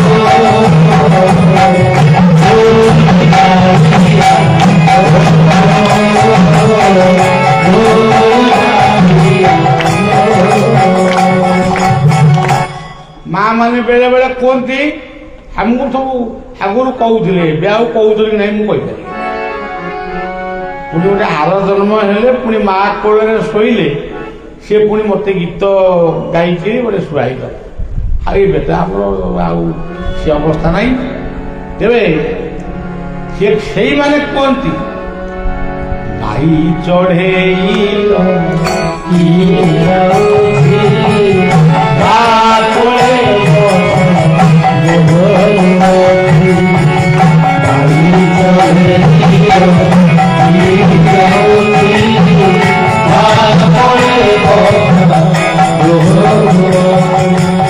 आपण देखु आपण नाकटी हूँ बाई चढ़ई बसा।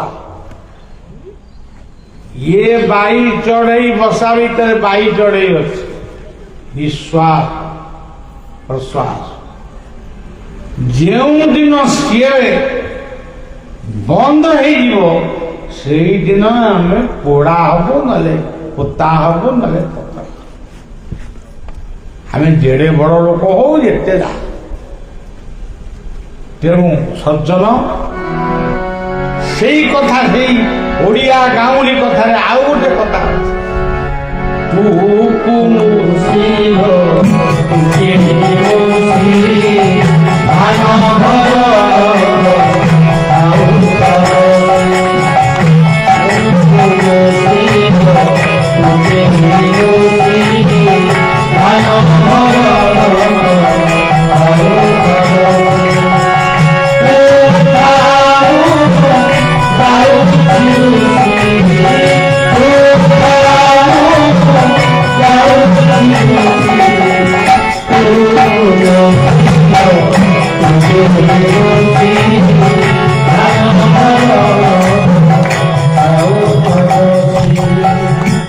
आमर ओलाशुणी अरक्षित दास ओडियार साधु सन्त को आम ओडिया चिन्ह पालु। आपण मैंने निजे भावन आम ओडिशा रे कौन नहीं ଅଚ୍ୟୁତ, ଶିଶୁ ଅନନ୍ତ, ଯଶୋବନ୍ତ, ବଳରାମ, ଜଗନ୍ନାଥ, ବାୟା, ବୈକୁଣ୍ଠ, ମଧୁସୂଦନ, ଏଇଭଳି ଅଭିରାମ, ଅନେକ ମହାପୁରୁଷ ମାନେ ଏଇ ଓଡ଼ିଶା ମାଟିରେ ବହୁତ ବଢିଆ ବଢିଆ କଥା ସବୁ କହିଲେ। ଆମେ ବୁଝୁନୁ କି କାହାକୁ ବୁଝେଇଲୁ। ସିଏ ଦେଖିଲେ ଓଳାଶୁଣୀ ପାହାଡରେ ବସି, ସେଟା ଗୋଟେ ସେଇ ଯାଜପୁର ଜିଲ୍ଲା ଗୋଟେ, ସିଏ ଲେଖିଲେ ଦିନେ ଯୁଗଳ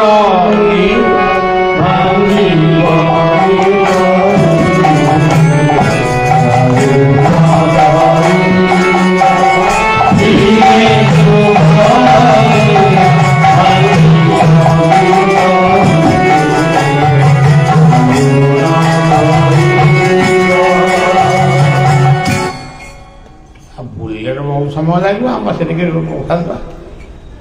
ତେବେ ଆମର ଅଚ୍ୟୁତାନନ୍ଦ କେମିତି ଲେଖିଲେ? ଭାଇ ମନ ହୋ ବସି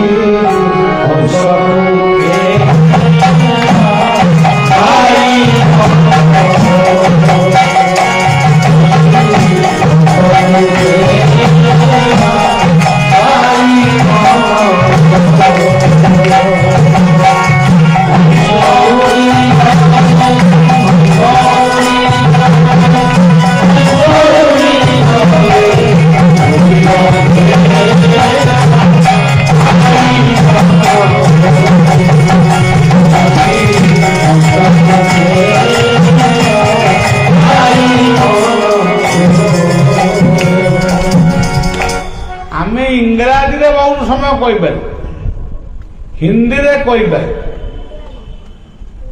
କିନ୍ତୁ ଇଏ କଥାର ମାନେ କହିପାରିବୁ। ହଂସ କଣ? ଆମେ ହଂସ ମାନେ ଆମ ପୋଖରୀରେ ଯେ ବୁଲୁଛନ୍ତି ସେ ହଂସ, ଆମେ ଏଇଆ ହିଁ। ହଂସ କହିଲେ ସୂର୍ଯ୍ୟ, ହଂସ କହିଲେ ଆତ୍ମା। ନାସାଗ୍ରକୁ ଧ୍ୟାନ କରି ହଂସ ବୋଲି ଉଚ୍ଚାରଣ କର। ଆରେ ପଇସା ଖର୍ଚ୍ଚ ହଉନି, ଏଠି ଫୁଲ ଫଳ କେହି ଦରକାର, କେବଳ ହଂସ ସୋହମ୍, ହଂସ ସୋହମ୍, ଏତିକି ମଧ୍ୟ ଆମେ କହିବା ପାଇଁ ପ୍ରସ୍ତୁତ। ତେଣୁ ଓଡ଼ିଶାର, ମୁଁ ଓଡ଼ିଆ ବୋଲି ମୁଁ କହୁନି, ଆପଣ ଭାବୁଛନ୍ତି ଓଡ଼ିଶାରେ ଜନ୍ମ ହେଇଛି ବୋଲି କହୁଛି ନା। ମୋ ମାଟି ଓଡ଼ିଶା ମାଟି, ମୋ ଜନ୍ମଭୂମି ଓଡ଼ିଶା, ମୁଁ ସେଥିପାଇଁ ଗର୍ବିତ। ତାର ଅର୍ଥ ନୁହେଁ ମୁଁ ଭାରତୀୟ ନୁହେଁ, ଭାରତ ମୋର ଦେଶ। ବର୍ଷାଳଂ ଭାରତ ଶ୍ରେଷ୍ଠ ଦେଶାନଂ ଉତ୍କଳ। ତେଣୁ ମୁଁ କୋଉ ରାଜ୍ୟର ସପକ୍ଷରେ କହୁନି। ଏଇ ଭାରତ ଭୂମି, ଇଏ ସାଧୁ ସନ୍ଥର ଦେଶ। ପୃଥିବୀରେ କୌଣସି ଦେଶକୁ ସାଧୁ ସନ୍ଥର ଦେଶ ବୋଲି ଆଜି ପର୍ଯ୍ୟନ୍ତ କୁହାଯାଇନି। ଆପଣ ନିଜେ ଶୁଣନ୍ତୁ, ବଡ଼ ବଡ଼ ବୈଜ୍ଞାନିକ ଅମୁକ ସମୁକ ଧନୀ ଏ ସବୁ ଦେଶ ବୋଲି କହୁଛନ୍ତି, କିନ୍ତୁ ଭାରତ ଏକମାତ୍ର ଦେଶ ଯାହାର ନାମ ମୂଳରେ ରହିଛି ସାଧୁ ସନ୍ଥର ଭାରତ। ତେଣୁ ଆମେ ଭାରତର ସବୁ ସାଧୁ ସନ୍ଥଙ୍କୁ ସମ୍ମାନ ଦେବା। ତେବେ ନିଜ ଘର ପାଖରେ ଯିଏ ଜନ୍ମ ହେଇଛନ୍ତି ବା ଗାଁ ପାଖରେ କିମ୍ବା ପଞ୍ଚାୟତ କି ଜିଲ୍ଲା ଭିତରେ ଅଛନ୍ତି, ତାଙ୍କୁ ଟିକେ ଆମେ ଭାବିବା। ସେ କଥାରେ ମୁଣ୍ଡ ଆମର ନାହିଁ। ତଥାପି ଅଛନ୍ତି ଭକ୍ତ, କିନ୍ତୁ ବେଶୀ ନାହିଁ। ତେଣୁ ସଜ୍ଜନ ନ କହିଲେ ନମ୍ରତା, ଭଗବାନ ଯାହାକୁ ଭାଗବତରେ ପ୍ରଥମେ କୁହାଗଲା ନମୋ ନୃସିଂହ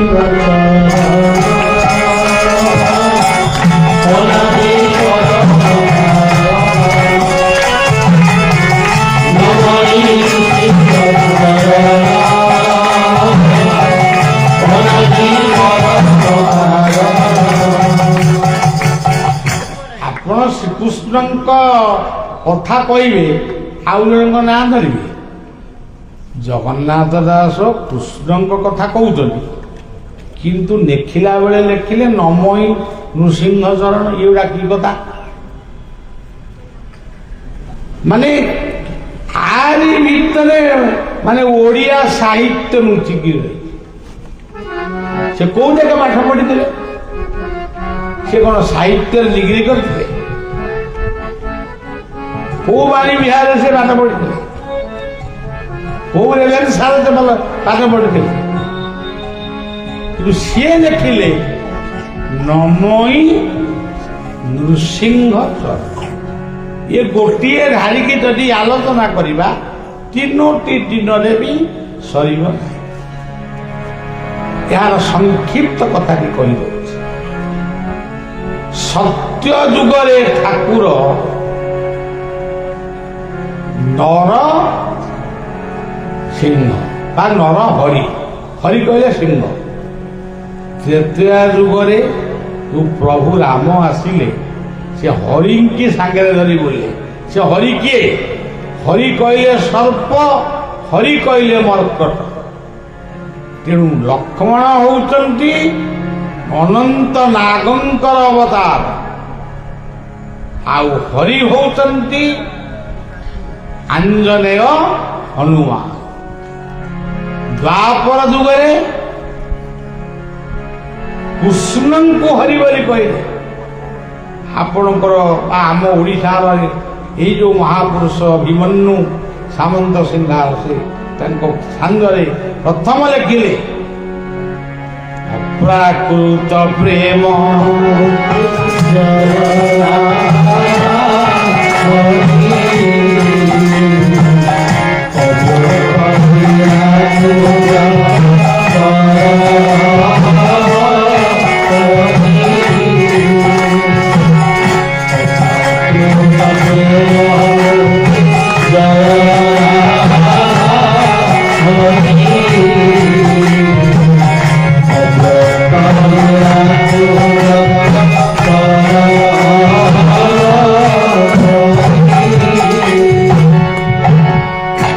ଭଗବାନ କୃଷ୍ଣଙ୍କୁ ସେ ହରି ବୋଲି କହିଲେ। କାଲି ବାଲିଆରେ ଏଇ କଥାଟି କହୁଥିଲି। ଇଏ ଗୋଟିଏ ପଦ ଭିତରେ ବେଦ ବେଦାନ୍ତ ରାମାୟଣ ମହାଭାରତ ସବୁ କଥା ସରିଯିବ। ଆମ କବିମାନେ ଏତେ ସୁନ୍ଦର। ଅଭିମନ୍ୟୁ ଦୀନ କୃଷ୍ଣ ଜୟଦେବ ଏ ସବୁ ଏଇ ଓଡ଼ିଶା ମାଟିର। କିନ୍ତୁ ଆମେ ତାଙ୍କ ଗୀତ କି ଭଜନ ଆମ ପାଖରେ ନାହିଁ, ଅଛି ସେଟା ଟିକେ କମ୍। ତେବେ କଳି ଯୁଗରେ ହରି କିଏ? ଗୌର ହରି, ହରି ଗୌର ହରି ହରି ଗୌର ହରି ହରି। ଶ୍ଲୋକଟି ବଢିଆ ହେଇଛି। ସତ୍ୟ ଦୈତ୍ୟ କୁଳାଧିନାଥ ମନ୍ଥନ ଶ୍ରୀ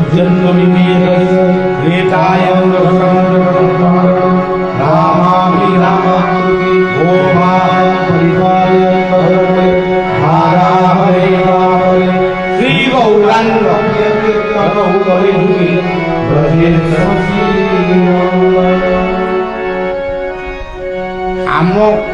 ଆମ ଏ ଯୁଗରେ ଯୋଉ ପିଲାମାନେ ଜନ୍ମ ହେଇଛନ୍ତି ବା ଯୁବକମାନେ ଜନ୍ମ ହେଇଛନ୍ତି ଏମାନେ ବହୁତ ଭଲ ପାଠ ପଢିଛନ୍ତି, ସୁନ୍ଦର ସୁନ୍ଦର ପୋଷାକ ପରିଚ୍ଛଦ ପରିପାଟି ସୁନ୍ଦର, ଭଲ ମୋଟର ସାଇକେଲ ଗାଡ଼ି ସବୁ ଚଳୁଛନ୍ତି, କିନ୍ତୁ ଗୋଟିଏ କଥା ତାଙ୍କର ସବୁ ଭୁଲ ହେଇଯାଉଛି, ତାଙ୍କ ଆୟୁଷକୁ କମେଇ ଦଉଛି ସିଏ ହଉଛି ମଦ୍ୟ ଆଉ ମାଦକ।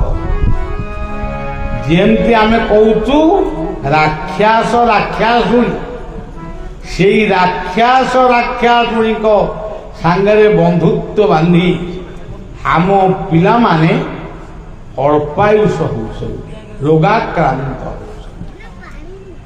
ତେବେ ସଜ୍ଜନ ଏଇ କଥାକୁ ଜୀବନ ଦର୍ଶନରେ ଟିକେ କହିବି, ଟିକେ 5 ମିନିଟ୍ ମାତ୍ର। ଆପଣ ଶୋଇଥିଲେ ଉଠିଲେ ସେଇ ମୁହୂର୍ତ୍ତଟା ହଉଛି ସତ୍ୟ ଯୁଗ। ନିତ୍ୟକର୍ମ ସାରି ପରିବାର କଥା ବୁଝିଲେ ସେଇ ଗୋଟାକ ହଉଛି ତ୍ରେତୟା ଯୁଗ।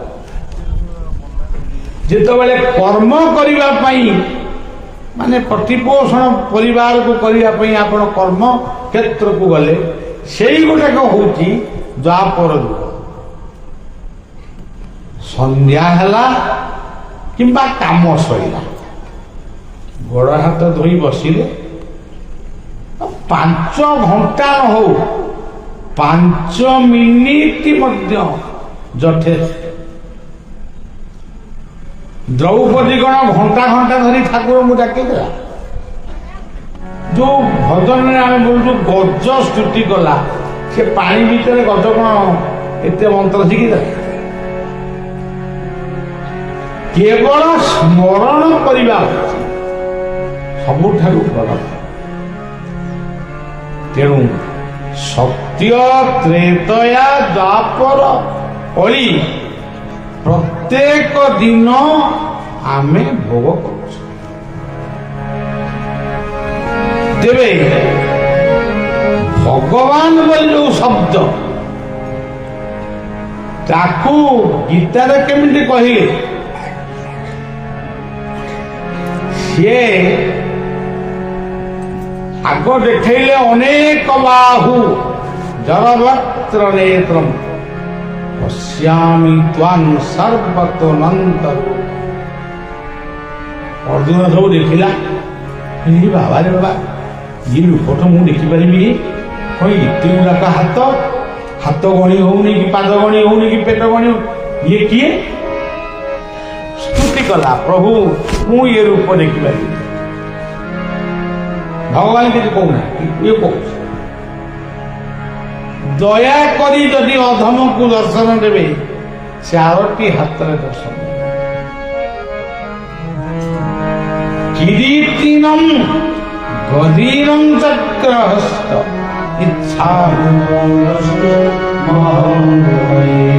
ତେରୈବ ରୂପେଣ ଚତୁର୍ଭୁଜେନ ସହସ୍ରବାହୁ ଭଗବୀଶ୍ୱର। ये 4 हाथ विशिष्ट शक्ति ही आम भगवान। प्रथम भगवान होउचंती पिता माता, 4 हाथ। द्वितीय भगवान होउचंती जगन्नाथ क्षेत्र को अनंतु भाई भौणी, कई हाथ? भाई भौणी को माने 4 हाथ। अच्छा, तापर भगवान किए?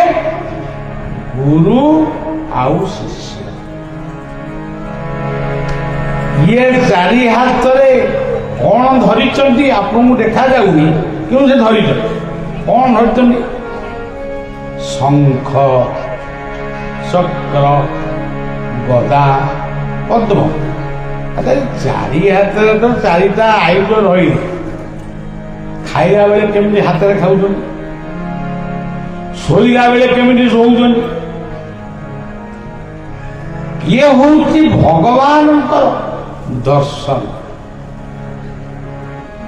आपण संकल्प नेले ଏଇଠି ଗୋଟିଏ ଦିବ୍ୟ ସତସଙ୍ଗ ଆମେ କରିବା।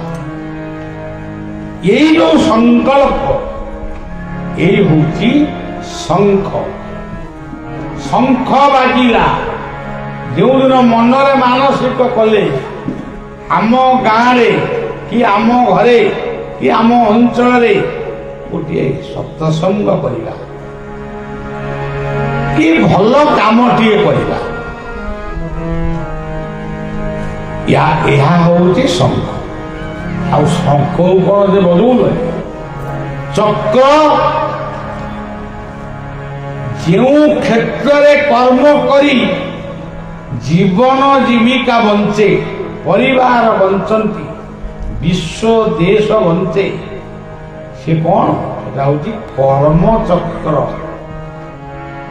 ତେଣୁ ଗୋଟିଏ ହାତରେ ଶଙ୍ଖ, କର୍ମ ଯେତେବେଳେ କରିବେ ସେଇଟା ହଉଛି ଚକ୍ର। ଆଉ ଗୋଟେ ହାତରେ ଧରିଛନ୍ତି ଗଦା। ସେ ଗଦା ଅଛି କେଉଁ? ଶାସନ। ମଣିଷ ସବୁ କରିବ, ଯଦି ପୁଅ ଝିଅଙ୍କୁ ଖାଲି ଭଲ ପାଇବ, ଶାସନ କରିବ ନାହିଁ, ସେ ପିଲା ଭବିଷ୍ୟତରେ କଣ ହେବ? ଆଉ ଗୋଟିଏ ଅର୍ଥ ହଉଛି ଗଦାର ଗତି ଦାତା। ସେ କିଏ? ଆମର ଗୁରୁ।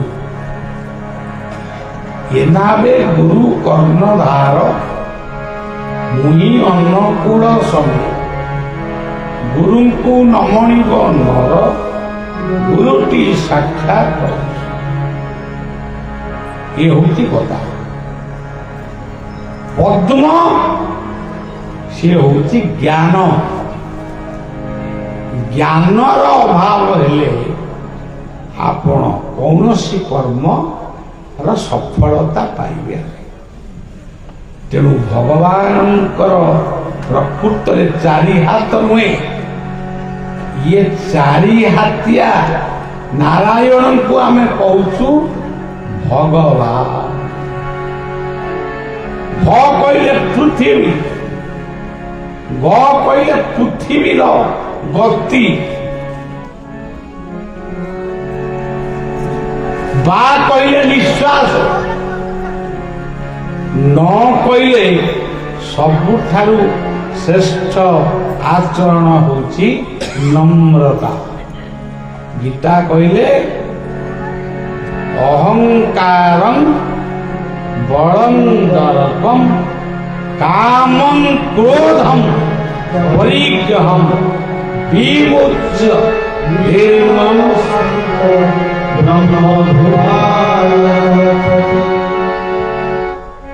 ଏତିକି କଥା ଆମେ ଜୀବନରେ ଯଦି କରିପାରିବୁ, ତାହେଲେ ଆମେ ନିଶ୍ଚିତ ଭାବରେ ଗୋଟେ ଭଗବତ ଦର୍ଶନ କରିପାରିବୁ।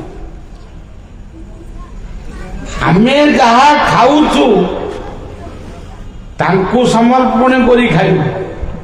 ଯାହା ପିଇଲୁ, ମଦ ନୁହେଁ, ଯାହା ପିଇଲୁ ପଇଡ଼ ପାଣି, ଦହି, ଆଖୁ ରସ, ଏଇଗୁଡ଼ାକ ପିଇବ ନା ଆଉ ମଦ ପିଇବୁ? ତେଣୁ ଯାହା ପାନୀୟ ଜଳ ଆମେ କହି ରହୁଛୁ ଇଂରାଜୀରେ ଡ୍ରିଙ୍କିଂ ୱାଟର। ଡ୍ରିଙ୍କିଂ ୱାଟର କାହାକୁ କଣ? କଣ ଏ ହୁସ୍କି, ବିୟର ଏଇଗୁଡ଼ାକ? ତେଣୁ ଶଙ୍ଖ, ଚକ୍ର, ଗଦା, ପଦ୍ମ ଆପଣମାନେ ଉପଲବ୍ଧି କରିପାରିବେ। ଭାଗବତର ସେଇ ପଦଟିକି ମନେ ରଖିବେ, ମୋତେ ସମର୍ପିଛୁ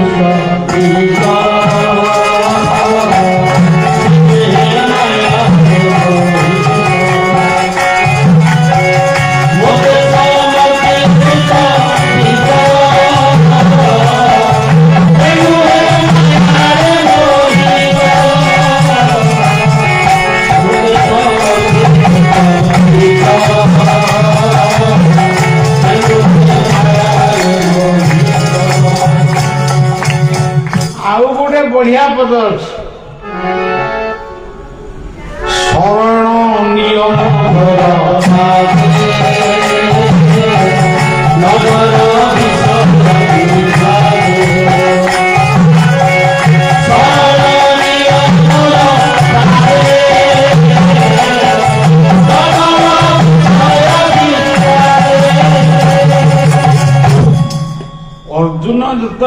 ଶରଣ ନେଲେ ପ୍ରଭୁ ତାଙ୍କୁ ଗୀତା କହିଲେ। ସେଇ ଶ୍ଲୋକଟି ପଢିଦିଅ।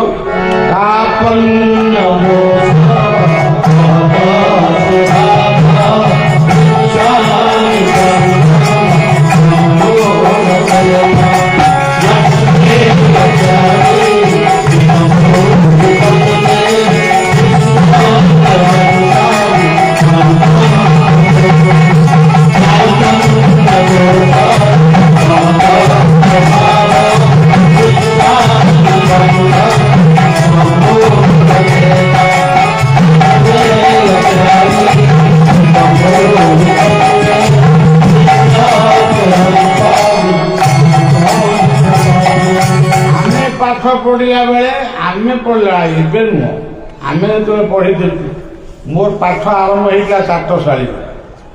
ପ୍ରଥମେ ଆମେ ପଢିଥିଲୁ ବ୍ରହ୍ମା ବିଷ୍ଣୁ ମହେଶ୍ୱର। ତାମାନେ ଉତ୍ପତ୍ତି ସ୍ଥିତି ପ୍ରଳୟ। ଏବେ ସବୁ କେତେ ପ୍ରକାର ପାଠ ବାହାରିଲାଣି, ସବୁ କଥା। ଯୋଉ ପାଠ ବାହାରୁ ସେ ପାଠ ଗୋଟେ ତତ୍ତ୍ୱ ଅଛି। ଧରନ୍ତୁ ଇଂରାଜୀ ସ୍କୁଲରେ ପିଲା ପଢୁଛନ୍ତି, ସେଇ ଇଂରାଜୀ ଅକ୍ଷର ଭିତରେ ମଧ୍ୟ ତତ୍ତ୍ୱ ରହିଛି। ଏ ambition of life, B behavior of life, C coordination of life, D devotion of life। ତାକୁ ସିନା ଚିନ୍ତା କଲେ ଜାଣିବେ। ଆମେ ଏବିସିଡି ସବୁ ପଢିଦେଲୁ, ଇଂରାଜୀରେ କହିଲୁ, ଅଙ୍କ କଲୁ। ଏସବୁ ନୁହେଁ। ଗୋଟେ କଥା ଅଛି, ଯଦି କମନ ସେନ୍ସ ଆମର ରହିବ ନାହିଁ, ଯଦି ଆମର ସାଧାରଣ ଜ୍ଞାନ ରହିବନି, ଆମେ ଯେତେ ପାଠୁଆ ହେଲେ ବି ଆମକୁ ଲୋକ କେବେ ସମ୍ମାନ ଦେବେନି। ତେଣୁ ଏଇ ଯୋଉ ତିନୋଟି କଥା ମୁଁ କହିଲି, କର୍ମ, ଜ୍ଞାନ ଆଉ ଭକ୍ତି। କର୍ମ କର, ଜ୍ଞାନକୁ ନେଇକିରି କର୍ମ କର, ଏବଂ ଭକ୍ତି ବା ସେବା କର। ସେବା କାପନ୍ୟ ଭକ୍ତି ବଳେ କିମ୍ବା ଅସାଧ୍ୟ। ତେଣୁ ସଜ୍ଜନ, ମୁଁ ତ ଭାବୁଥିଲି ଜମା କହିପାରିବି। ଦେଖି ଆସି ପହଞ୍ଚିଲା ବେଳକୁ ମୁଁ ଗୋଟେ ଦେଖିଲି ଚେୟାର ପଡ଼ିଛି ବସିବି। ହଉ ମାଇକିଟିଏ ଲାଗିଲା, ଲାଇଟ୍ ଜଲା। ମୁଁ ଆଉ କ'ଣ କରିବି? ହଉ କହିବା, କୋଉ କୋଉ ଯାହା ହବ ଆଉ। ତେଣୁ ସେଇ ଅଦୃଶ୍ୟ ସତାର ପ୍ରେରଣା ଆଉ ନିର୍ଦ୍ଦେଶକୁ ପାଥେୟ କରି ମୁଁ କିଛି କହୁନି, ମୋ କହିବାର ଶକ୍ତି ନାହିଁ। ମୁଁ ସତ କଥାଟା କହୁଛି। ସିଏ ମତେ ମୋ ଭିତରେ ରହି ଆପଣମାନଙ୍କୁ ଯାହା ବାର୍ତ୍ତା ଦବା କଥା ସିଏ ଦେଲେ। ସିଏ ବାର୍ତ୍ତା ହଉଛି ନିଶା ମାଦକ ଛାଡ, ପରିବାରକୁ ଗଠନ କର, ଜୀବନକୁ ଚରିତ୍ରବାନ କର, ଦୁଃଖରେ ସୁଖରେ ସନ୍ତୋଷ। ଏବଂ ଆଉ ଗୋଟେ ସ୍ପେଶାଲ କଥା ହଉଛି, ଯେତିକି ଗଛ କଟା ହଉଛି, ରାସ୍ତା ହଉଛି, ଯୁବକ ମାନେ ବୟସ୍କ ମୁରବୀ ମାନଙ୍କୁ ନେଇ ଗୋଟେ ବିପ୍ଳବ ଆରମ୍ଭ କର। ଗୋଟିଏ ଗଛ କାଟିଲ, କେତୋଟି ଗଛ ଲଗେଇଛ? କୋଉଠି ଲାଗିଛି ଆମେ ଦେଖି? ଗୋଟିଏ ପୁରୁଣା ଗଛକୁ ଯଦି କାଟିଲ, 10ଟା ନୂଆ ଗଛ ଲଗାଅ। ଆଜି ଉତ୍ତପ୍ତ ଖରା, ଗରମ ଲୋକ ସହିପାରୁନାହାନ୍ତି। ତେବେ ରାସ୍ତା ତିଆରି କରିବ ବୋଲି କ'ଣ ଆମ ବଂଶ ବୁଡ଼େଇବ? ଆଉ ପିଲାମାନେ, ବୟସ୍କ ଲୋକମାନଙ୍କୁ ପ୍ରଣାମ ଜଣାଉଛି, ପିଲାମାନଙ୍କୁ କହୁଛି, ଗାଡ଼ି ଚଲେଇଲା ବେଳେ ଟିକେ ନିୟମ ମାନିକିରି ଚଳ। ସର୍ବାକୃତି ବେଗରେ ଏମିତି ଗାଡ଼ି ଚଲେଇ କେତେବେଳେ ଜୀବନ ଦୀପ ଲିଭିଯିବ। ଇଏ ଭୁଲ କର ନା। ଆଉ ଗୋଟିଏ କଥା ନିବେଦନ କରୁଛି, ପ୍ରେମ କହିଲେ ଗୋଟେ ପୁରୁଷ ନାରୀ କି ପୁଅ ଝିଅ ଭିତରେ ସୀମିତ ନୁହେଁ। ଏ ପରମ ପ୍ରେମ ହଉଛି ସବୁଠାରୁ ସରା, ସବୁଠାରୁ ବଡ ହଉଛି ସରା। ତେଣୁ ଇଏ ପ୍ରେମ ଜାଲରେ ଛିଣ୍ଡେଇ ମାନେ ଛନ୍ଦି ହେଇ କିଏ ଆତ୍ମହତ୍ୟା କରୁଛି, କିଏ ମର୍ଡର କରୁଛି, ଜେଲ ଭୋଗୁଛି, ଆଜୀବନ କାରାଦଣ୍ଡ ଭୋଗୁଛି। କାହିଁକି? ବାପ ମାଙ୍କ ଠାରୁ କିଏ ତମକୁ ଏତେ ଭଲ ପାଇବ? ଭାଇ ଭଉଣୀ ଠାରୁ କିଏ ବେଶୀ ଭଲ ପାଏ? ତା ନାଁ କୁହ। ପିତା ମାତାଙ୍କ ଠାରୁ କିଏ ବେଶୀ ଭଲ ପାଏ? ସେ ଲୋକଟା କିଏ? ହଁ, କିଛି ପିତାମାତା ଅଛନ୍ତି ଟିକେ ଗଣ୍ଡଗୋଳିଆ, ହେଲେ ବି ତାଙ୍କରି ଠାରୁ ଆମେ ଜନ୍ମ। ସିଏ ହଉଛନ୍ତି ମା ଯଦି ବ୍ରହ୍ମା ହୁଅନ୍ତି, ବାପା ଆମ ପାଇଁ ବିଷ୍ଣୁ, ଗୁରୁ ହଉଛନ୍ତି ମହେଶ। ଗଛ କାଟି ଜଙ୍ଗଲରେ ନିଆଁ ଲଗେଇ ମନ୍ଦିର ଯୋଉଠି ତୋଳା ହଉଛି ତାକୁ ବନ୍ଦ କର, ବରଂ ଗଛ ଲଗେଇ ସମାଜକୁ ଅମ୍ଳଜାନ ରୂପକ ଅମୃତ ପ୍ରଦାନ। ଏମିତି ଅନେକ କଥା ବାବୁ କୋଉ ଅନେକ ସମୟ କହିଲି। ଶେଷରେ ଆପଣମାନଙ୍କୁ ଯୋଡ଼ ହସ୍ତରେ ନର ନାରାୟଣଙ୍କ ରୂପରେ ନମସ୍କାର କରୁଛି। ଆପଣମାନଙ୍କର ଶୁଭ କାମନା କରୁଛି। ଟିକେ 5 ମିନିଟ୍ କୀର୍ତ୍ତନ କରିବା, ତାପରେ ବାଣିକି ଗୋଟେ କିଏ ନିବେଦନ କଲେଣି। କଣ କହୁଛୁ? ଗୋଟେ ମୋଟୁ ଭାଇ କାଳେ ଗୋଟେ ଗୀତ ବୋଲିବ, ତାପରେ ହଉ ବୋଲ।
Hmm?